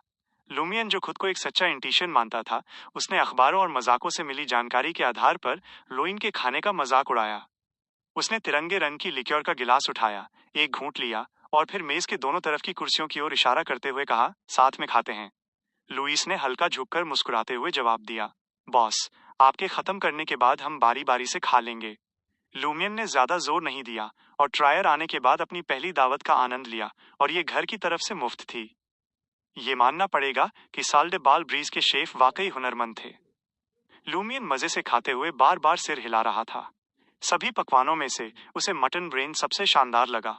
मसालों के साथ दिमाग के स्वाद का तालमेल बहुत ही बेहतरीन तरीके से बिठाया गया था, जिससे रोजेल टोफू जैसी कोमल बनावट और एक लुभावनी महक मिल रही थी। उसने लिक्योर का गिलास और कैबरने सॉविग्नॉन की बोतल का 1/3 हिस्सा खत्म किया। फिर उसने लुइस और सरकोटा को अपनी बारी लेने का इशारा किया। लूमियन ने नॉवेल वीकली और गोस्ट फेस मैगजीन्स उठाई ताकि उन्हें ध्यान से पढ़ सके। गोस्ट फेस के पन्नों में लूमियन की नजर एक जाने पहचाने नाम पर पड़ी, डुवार। डुवार्स ब्रॉथ इजाद करने के लिए मशहूर उस रेस्टोरेंट के मालिक ने बहुत दौलत कमाई थी और वो क्वार्टियर डे ला मेजॉन डी ओपेरा में शिफ्ट हो गया था। गोस्ट फेस के पन्नों में एक दिलचस्प किस्से ने लूमियन का ध्यान खींचा। पर्ल, जो लुएन की एक स्टेज एक्ट्रेस और ट्रायर की कोटिसान थी, उसके साथ डुवार के लगाव की वजह से उसे बहुत भारी कीमत चुकानी पड़ी थी। कहानी में पर्ल के निजी घर में दी गई एक दावत का जिक्र था, जहां वो एक बड़ी चांदी की थाली में नग्न लेटी हुई थी, जिसे अटेंडेंट्स ने 1 दर्जन से ज्यादा मेहमानों के सामने पेश किया था। इस घटना ने दुवर का दिल तोड़ दिया था। उसने खुदकुशी की कोशिश भी की थी, पर नाकाम रहा। लुमियन ये तय नहीं कर पा रहा था कि वो ट्रायर के लोगों की बढ़ा चढ़ाकर कहने की आदत पर आ भरे या लोइन के लोगों के उतने रूढ़िवादी न होने पर मजाक उड़ाए जितना वो लगते थे। ऐसा लगा कि बाद वाले ने इंटिस के माहौल को बहुत जल्दी अपना लिया था। उसे डुवार की मासूमियत पर भी हंसी आई कि वो अपने 40s में होने के बावजूद ऐसी उम्मीद रखता था। कभी कभी लूमियन को हैरानी होती थी कि क्या ये सब बर्ताव किसी बियॉन्डर के स्वभाव की वजह से था, या फिर किसी मेलेवलेंट गॉड के मानने वाले अपनी इच्छाओं को काबू नहीं कर पा रहे थे। बेशक, अगर ट्रायर के लोगों की भी ऐसी ही सोच ना होती और बहुत सी चीजें कोई मुद्दा ही ना बनती, तो ये लोग बहुत पहले ही पकड़ में आ गए होते। लुइस और सारकोटा के खाना खत्म करने के बाद लूमियन उन्हें पहली मंजिल पर ले गया। शाम को डांस हॉल में बहुत हलचल थी। जेना लकड़ी के स्टेज पर खड़ी थी। उसकी आवाज एक सुरीली धुन बिखेर रही थी जिसे बैंड का साथ मिल रहा था। नीचे जोड़े एक दूसरे को बाहों में थामे फर्श पर गोल गोल घूम रहे थे। लूमियन ने उस नजारे पर एक सरसरी नजर डाली और फिर बाहर निकलने के लिए आगे बढ़ा। बॉस, हम कहाँ जा रहे हैं? लुइस ने पूछा। लूमियन हंसा। क्या मैं बॉस हूं या तुम? क्या मुझे तुम्हें बताना पड़ेगा कि मैं कहाँ जा रहा हूं? लुइस का चेहरा उतर गया। उसने खामोश सरकोटा की तरफ देखा और अचानक उसे महसूस हुआ कि उसकी तरह शांत रहना ही बेहतर है। मैं तो बस हमारे अगले कदम को लेकर चिंतित था, उसने सफाई दी। जैसे ही लूमियन बाउंसर्स के अभिवादन के बीच डांस हॉल से बाहर निकला, उसने मुस्कुराते हुए जवाब दिया, जब जरूरत होगी मैं तुम्हें बता दूंगी। वो ओबर्ज ड्यू कॉकडोर वापस आ गया, पर रूम 207 की तरफ नहीं गया, जहां से उसका इरादा मिस्टर के की उंगली और अपना रिवॉल्वर लेने का था। इसके बजाय वो अंडरग्राउंड बार में गया। लूमियन अभी स्थिति का अंदाजा लगा ही रहा था कि चार्ली की आवाज उसके कानों में पड़ी, जो बहुत ही उत्साहित लग रहा था। क्या तुमने खबर सुनी? सीएल को अब लायन सीएल के नाम से जाना जाता है। लिटिल मिंक्स जेना ने ये नाम दिया है। क्या तुमने कभी उसे देखा है? मुझे शक है कि तुमने कभी इतनी खूबसूरत औरत देखी होगी। उसकी बनावट और चेहरा किसी को भी दीवाना बना सकता है। जब वो गाती है तो हर कोई उसके लिए अपना ईमान छोड़ने को तैयार हो जाता है, और उसे सीएल पसंद आ गया और उसने उसे डांस के लिए बुलाया। वो एक दूसरे से चिपके हुए थे। रोशनी कम थी। तुम सोच ही सकते हो कि क्या हुआ होगा। लूमियन को अचानक ऐसा लगा जैसे वो गोस्ट फेस की किसी खबर का हीरो बन गया हो। लुइस और सरकोटा, जो उसके पीछे खड़े थे, वो अपने बॉस के लिए शर्मिंदा और फिक्रमंद महसूस कर रहे थे। उन्हें इस बात पर शर्मिंदगी थी कि छोटी गोल मेज पर बैठा वो आदमी उनके बॉस की तरफ से डींगे हाँक रहा था। उन्हें डर था कि अगर ये सच हुआ तो उनका बॉस रेड बूट्स फ्रैंका को धोखा दे रहा है। उस स्थिति में वो बड़ी मुसीबत में पड़ सकते थे। फ्रैंका न केवल बहुत ताकतवर थी, बल्कि उनके बड़े बॉस की मिस्ट्रेस भी थी। हाथ में बियर लिए चार्ली की नजर लूमियन पर पड़ी और उसकी मुस्कुराहट जम गई। वो मेज से नीचे कूदा और खांसते हुए लूमियन के पास आया। हे सेल, क्या मैं तुम्हारी इस प्रेम कहानी के बारे में कुछ और बता सकता हूँ? जवाब देने के बजाय लूमियन ने पूछा, तुम्हें कैसे पता चला? चार्ली मुस्कुराया। बहुत से लोग जानते हैं, यह खबर साल द ग्रिस्ट मिल से फैली है। दूसरे शब्दों में, पॉइजन स्पर मॉब को पता है कि मैंने हैमर 8 को मारने से पहले 2 बार जेना के साथ डांस किया था। ये सच है। मैंने तब खुद को डिस्गाइज किया था, पर अपने बालों का रंग नहीं बदला था। मैंने उन लोगों को उकसाया भी था। अब जब हैमर 8 मर चुका है तो वो यकीनन मुझे पहचान लेंगे। रेड बूट्स की मिस्ट्रेस होने के नाते जेना भी उनके बदले का निशाना बन सकती है। हालांकि ज्यादा फिक्र की जरूरत नहीं है। वो रेड बूट्स की सुरक्षा में है। एक अनुभवी बियॉन्डर और ताकतवर डीमोनेस होने के नाते फ्रैंका इन मामलों में लापरवाह नहीं होगी। लूमियन ने स्थिति को समझते हुए सिर हिलाया। उसने चार्ली को देखकर मुस्कुराहट के साथ कहा, जो बताना है बताओ। ये खबर जितनी ज्यादा फैलेगी, उतनी ही ये रेड बूट्स का ध्यान अपनी ओर खींचेगी, जिससे पॉइजन स्पर मॉब किसी भी जवाबी कार्रवाई से डरेगी। लूमियन ने चार्ली से पूछा, तुम साल डिबाल ब्राइस क्यों नहीं गए? चार्ली ने मुस्कुराने की कोशिश की और जवाब दिया, मैनेजर रेने चाहता है कि मैं कल से आधिकारिक तौर पर शुरू करूं। उसने मुझे महीने के 80 वर्ल्ड डियोर ऑफर किए हैं। बातचीत के दौरान लूमियन ने अपने पड़ोसी को बार काउंटर पर बैठे देखा। बदकिस्मत लेखक गैब्रियल। उसके बाल अभी भी बिखरे हुए और तेल से भरे भूरे रंग के थे। उसने बड़े काले फ्रेम वाले चश्मे, एक फीकी लिनन की शर्ट और काले डंगरीज पहने थे। लूमियन चार्ली को विदा करके गैब्रियल के पास गया और पूछा, क्या बात है? गैब्रियल हल्की हरी एब्सिंथ की चुस्की लेते हुए उसकी तरफ देखा और कड़वाहट से मुस्कुराया। मेरी स्क्रिप्ट रिजेक्ट हो गई। उन मैनेजर्स ने उसे पढ़ने की तकलीफ तक नहीं की। मैंने इसे दर्जनों थिएटर्स में भेजा है, पर कोई भी इसे मौका देने को तैयार नहीं है। दर्जनों थिएटर्स? लूमियन का दिल तेज धड़का जब उसने सहजता से पूछा, क्या आपने अपनी स्क्रिप्ट हमारे मार्केट डिस्ट्रिक्ट के थिएटर डे लॉन्सियन केज पिजन्स में भेजी थी? हाँ, गैब्रियल ने आ भरी। उनके मैनेजर ने भी मना कर दिया। उसने कहा कि वो अपनी स्क्रिप्ट्स खुद लिखते हैं या फिर खास तौर पर लिखवाते हैं। लूमियन बैठ गया और पूछा, उनका मैनेजर कौन है? 180 लेजी। गैब्रियल ने एब्सिंथ का एक घूंट लिया और बोला, माइपू मायर। वो बड़े एम्बिशंस वाला एक थिएटर मैनेजर है। उसका एम थिएटर डे लॉन्सियन केज पिजन्स को ट्राया का सबसे फेमस थिएटर बनाना है। उसका अल्टीमेट गोल प्रेस्टिजियस इंटिस लीजन ऑफ ऑनर मेडल हासिल करना है। इंटिस लीजन ऑफ ऑनर मेडल की शुरुआत एम्परर रोजेल के समय में हुई थी, जब वो अभी एक कॉन्सुल था। इसे ओल्ड रॉयल फैमिली के नोबिलिटी सिस्टम को रिप्लेस करने के लिए बनाया गया था। हालांकि जब रोजेल ने खुद को सीजर घोषित कर दिया तो मेडल को खत्म कर दिया गया और ड्यूक्स, काउंट्स, बैरन्स और नाइट्स जैसे टाइटल्स फिर से शुरू कर दिए गए। बाद में जब इंटिस रिपब्लिक एस्टैब्लिश हुई तो लीजन ऑफ ऑनर मेडल को फिर से बहाल कर दिया गया। ये मिलिट्री पर्सनल और सिविलियंस दोनों को दिया जाता था जिन्होंने रिपब्लिक के लिए रिमार्केबल कॉन्ट्रीब्यूशंस दिए हों। ये सिर्फ मिलिट्री तक लिमिटेड नहीं था, बल्कि इसमें वेरियस इंडस्ट्रीज के लोग शामिल थे। ये करंट इंटिस रिपब्लिक में हाईएस्ट ऑनर था और इसे पाने वाला पास्ट के एक नाइट के बराबर माना जाता था। पास्ट में पेंटर्स, ऑथर्स, एक्टर्स, जर्नलिस्ट्स और स्कल्प्टर्स को इंटिस लीजन ऑफ ऑनर मेडल से सम्मानित किया जा चुका था, जो फ्यूचर जनरेशंस के लिए इंस्पिरेशन का काम करते थे। अपने सपने में बुनी कहानियों में उसने कॉर्ड्यू के गांव वालों को ये कहकर धोखा दिया था कि औरोर ट्रायर जा रही है ताकि उसे लीजन ऑफ ऑनर मेडल मिल सके। ये पूरी तरह से इम्प्लॉजिबल नहीं था। अगर औरोर इंटिस की रिनाउंड फॉर्स वॉल और नॉर्दर्न कॉन्टिनेंट की बेस्ट सेलिंग ऑथर बन सकती और अपनी आर्टिस्टिक अचीवमेंट्स के लिए इंस्टीट्यूट इंटिस से रिकग्निशन पा लेती, तो उसके पास लीजन ऑफ ऑनर मेडल पाने का एक जेन्युइन चांस हो सकता था। लूमियन हंसा और बोला, अगर किसी इंसान के पास ड्रीम्स नहीं है तो वो एक सॉल्टेड फिश से अलग नहीं है। उसे थिएटर मैनेजर माइपू मायर काफी ऑर्डिनरी लगा। इससे उसे यकीन हो गया कि थिएटर डे लॉन्सियन के जो पिजन्स के साथ जो इश्यूज थे वे मेजॉरिटी लोगों से परे थे। वहां सिर्फ कुछ ही इंडिविजुअल्स थे जो ओबर्ज डू कॉक डोर के लैंडलॉर्ड मिस्यो ईव से क्लोजली एसोसिएटेड थे, जो अजीब थे।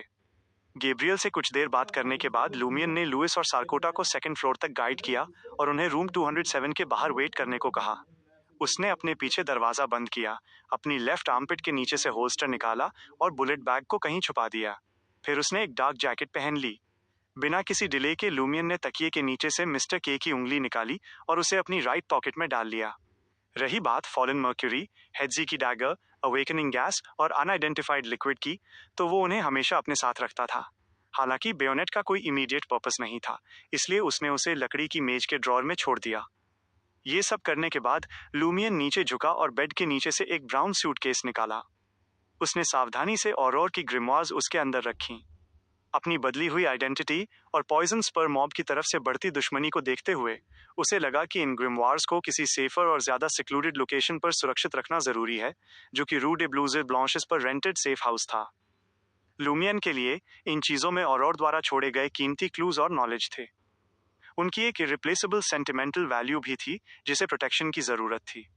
अपनी डेली स्टडीज के लिए वो मटेरियल का कुछ हिस्सा प्री कॉपी कर लेता और उसे ऑबर्ज ड्यू कॉकडोर या साल डे बालब्रीज में छोड़ देता। एक बार जब वो उसे मास्टर कर लेता और इंश्योर कर लेता कि कोई इश्यूज नहीं है, तो वो सेफ हाउस में कुछ और पन्ने कॉपी कर लेता। लुइस के सामान में मदद करने के ऑफर को मना करने के बाद लूमियन साले दे बालब्रीज वापस चला गया और ऑफिस के पास एक कमरे में दाखिल हुआ। उसने वो ग्रिमोयर निकाली जिसे वो हाल ही में पढ़ रहा था और उसे डेस्क पर रख दिया। एक डार्क रेड फाउंटेन पेन पकड़कर उसने इसके कंटेंट को सफेद कागजों के ढेर पर कॉपी करना शुरू कर दिया। ट्रांसक्राइब करते समय लूमियन को यह काम बहुत उबाऊ लगा। इस नीरसता से बचने के आइडिया उसके दिमाग में आने लगे। जल्द ही उसे एक आइडिया आया।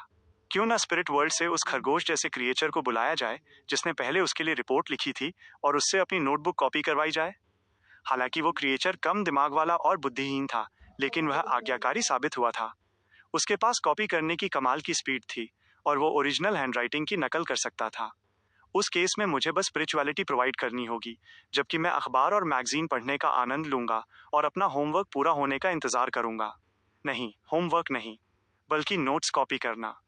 लुमियन ने फाउंटेन पेन नीचे रखने और समनिंग रिचुअल की तैयारी करने से पहले एक पल के लिए सोचा। अगर उसे काम से बचने का कोई तरीका मिल सकता था तो वो उसका फायदा क्यों ना उठाता। कोडू में वापस अपनी बहन के डेली असाइनमेंट खत्म करने के बाद लुमियन अक्सर काम चोरी करने के तरीकों के बारे में सोचता था। वह रीमुंड, एवा और दूसरों को शब्दों को समझना सिखा रहा था, इस उम्मीद में कि जैसे जैसे वे बेहतर होंगे वे उसके होमवर्क में उसकी मदद कर सकेंगे। अफसोस, उनके बीच नॉलेज का अंतर बहुत बड़ा था। इसे कई सालों की मेहनत के बिना नहीं भरा जा सकता था। जल्द ही लूमियन ने ऑल्टर अरेंज किया, रिचुअल सिल्वर डैगर को कॉन्सेक्रेट किया और स्पिरिचुअलिटी की एक दीवार खड़ी की। जैसे ही साइट्रस और लैवेंडर की खुशबू हवा में फैली, उसने मोमबत्ती की लौ के पीले रंग को देखा और प्राचीन हर्मीस में कहा, मैं। अगले ही पल लूमियन हर्मीस भाषा पर स्विच कर गया। मैं अपने नाम से समन करता हूँ। शून्य में भटकने वाली स्पिरिट, एक मिलनसार क्रिएचर जिससे कम्युनिकेट किया जा सके, एक कमजोर प्राणी जो इंटीशन लिख सके। मोमबत्ती की लौ तेजी से गहरे हरे रंग में बदल गई और एक इंसान के सिर के आकार तक फैल गई। बाकी का मंत्र पूरा करते हुए लुमियन ने मोमबत्ती की लौ के भीतर से एक ट्रांसलूसेंट और धुंधली आकृति को निकलते देखा। लगभग 1.9 मीटर की ऊंचाई पर खड़ा, उसके पास एक इंसानी शरीर के ऊपर एक बैल का सिर था और उसने भूरे रंग के फर वाले कपड़े पहने थे। खरगोश नहीं। सही बात है। स्पिरिट वर्ल्ड में ऐसे कई क्रिएचर होने चाहिए जो मेरे समनिंग मंत्र के डिस्क्रिप्शन में फिट बैठते हों। समन का जवाब देने वाला पूरी तरह से रैंडम होता है। लुमियन को निराशा और उम्मीद का मिला जुला अनुभव हुआ जब उसने ग्रिमोयर की ओर इशारा किया। इसे मेरे लिए कॉपी करो। उस एथेरियल मिनोटॉर ने धीरे से सिर हिलाया। ठीक है। बिना किसी देरी के वो बैठ गया, डार्क रेड फाउंटेन पेन उठाया और औरोर की ग्रिमोयर कॉपी करना शुरू कर दिया। बुरा नहीं है, उस बेवकूफ खरगोश से कहीं ज्यादा इंटेलिजेंट है, लुमियन ने सोचा। उसकी खुशी साफ दिख रही थी। जैसे ही वो रिक्लाइनर पर बैठने और अखबारों और मैगजीनों को पढ़ने वाला था, एक बेचैनी भरी भावना उसे महसूस हुई। क्या ये मिनोटॉर बहुत धीमा नहीं है? 10 सेकंड से ज्यादा बीत चुके हैं और इसने एक शब्द भी कॉपी नहीं किया है। नहीं, असल में इसने केवल 2 अक्षर लिखे थे। क्या तुम और तेजी से काम कर सकते हो? लुमियन ने पूछा। ये पहले से ही मेरी सबसे तेज रफ्तार है, मिनोटॉर ने सच्चाई से जवाब दिया। लुमियन के पास शब्द नहीं थे। ये तो उस बेवकूफ खरगोश से भी बदतर था। वो क्रिएचर कम से कम एक मिस्टिकल टाइपराइटर की तरह काम करता था। वो 1 मिनट से भी कम समय में पूरा एक पेज पूरा कर सकता था। लुमियन ने अनजाने में रिचुअल को खत्म करने और दूसरे स्पिरिट वर्ल्ड क्रिएचर को समन करने से पहले मिनोटॉर को वापस भेजने के बारे में सोचा। हालांकि ये जानते हुए कि इसके बाद आने वाले भी शायद उतने ही अजीब होंगे, उसने थकान में ये विचार छोड़ दिया। जब तक समनिंग रिचुअल नेचुरली खत्म हुआ, तब तक मिनोटॉर केवल आधा पेज ही कॉपी कर पाया था। लुमियन ने अपनी कनपटी मसली और मन बना लिया कि वो इसे खुद ही करेगा। 3 पेज ट्रांसक्राइब करने के बाद उसे दरवाजे पर दस्तक सुनाई दी। क्या बात है? लुमियन ने अपनी नोटबुक बंद की, अपना फाउंटेन पेन एक तरफ रखा और दरवाजे की ओर चला गया। बाहर लुइस था। अपने रफ लुक में उसने अपनी आवाज धीमी की और कहा, बॉस, जायंट साइमन यहाँ है। वो क्या चाहता होगा? लुमियन को याद आया कि जायंट साइमन सावोई मॉब का एक लीडर था, जो रूडू रोसिग्नोल पर कई डांस हॉल और बार की देखरेख करता था। उस पर वॉरियर पाथवे का बेयॉन्डर होने का शक था, जिसकी सीक्वेंस 8 बेयॉन्डर होने की हाई पॉसिबिलिटी थी। लुइस ने बस अपना सिर हिलाया। मुझे नहीं पता। लुमियन ने पूछा, पिछली बार उसने ब्रिग्नेस के साथ क्या डिस्कस किया था? वो सुखद नहीं लग रहा था। लुइस ने विस्तार से बताया, जायंट साइमन ने हमेशा बैरन के खिलाफ दुश्मनी पाल रखी है, क्योंकि वो साले दे बाल ब्रीज को कंट्रोल करता है। उसने अनजाने में बैरन शब्द का इस्तेमाल किया। ये देखते हुए कि लुमियन को बुरा नहीं लगा, लुइस ने जारी रखा, साले दे बाल ब्रीज का प्रॉफिट उसके सभी डांस हॉल और बार के टोटल प्रॉफिट से भी ज्यादा है। उसके पास अपने बार में एक कैसीनो भी है। पिछली बार जब वो बैरन के पास आया था, तो उसे उम्मीद थी कि बैरन कुछ ज्यादा अट्रैक्टिव डांसर्स को यहाँ आने से रोकेगा और इसके बजाय उन्हें रूडू रोसिग्नोल ट्रांसफर कर देगा। बैरन ने जवाब दिया, रेड बूट्स डांसर्स को असाइन करने की इंचार्ज है। अगर आप उसके साथ इस पर डिस्कस करें तो मुझे कोई आपत्ति नहीं है। रूडू रोसिग्नोल पर कीमतें बहुत कम हैं। खूबसूरत डांसर्स वहां काम करने से कतराती हैं। लुमियन को याद आया कि चार्ली ने जिक्र किया था कि रूडू रोसिग्नोल पर केवल 52 कोपैट में सस्ती लड़कियां मिल सकती हैं, जो सिर्फ आधा वर्ल्ड डीओर के बराबर था। दूसरी ओर साले दे बाल ब्रीज में अगर डांसर्स को अच्छे कस्टमर मिलते थे, तो वे 10 वर्ल्ड डीओर तक चार्ज कर सकती थीं। आमतौर पर वे 3 से 5 वर्ल्ड डीओर के बीच कमाती थीं।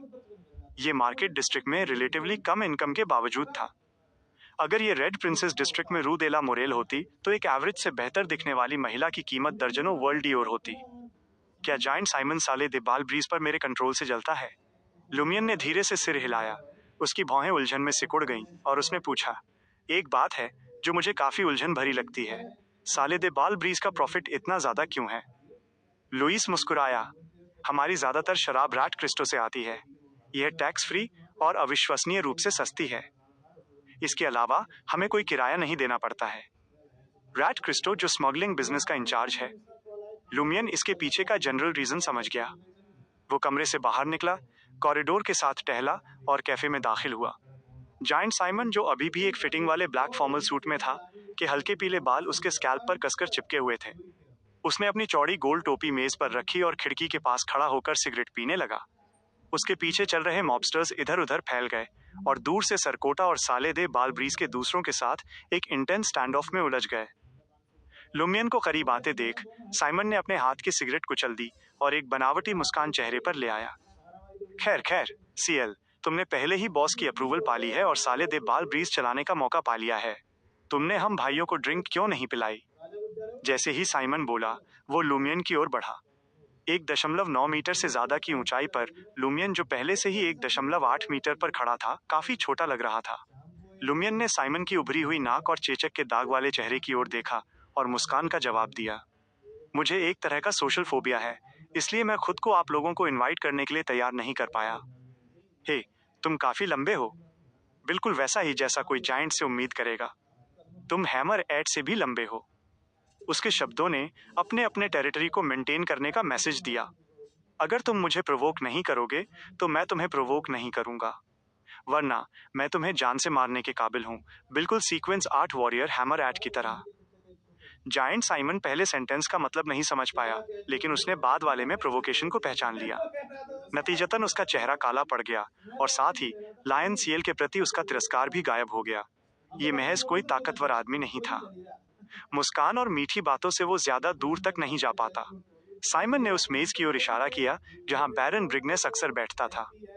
मुझे तुमसे कुछ डिस्कस करना है।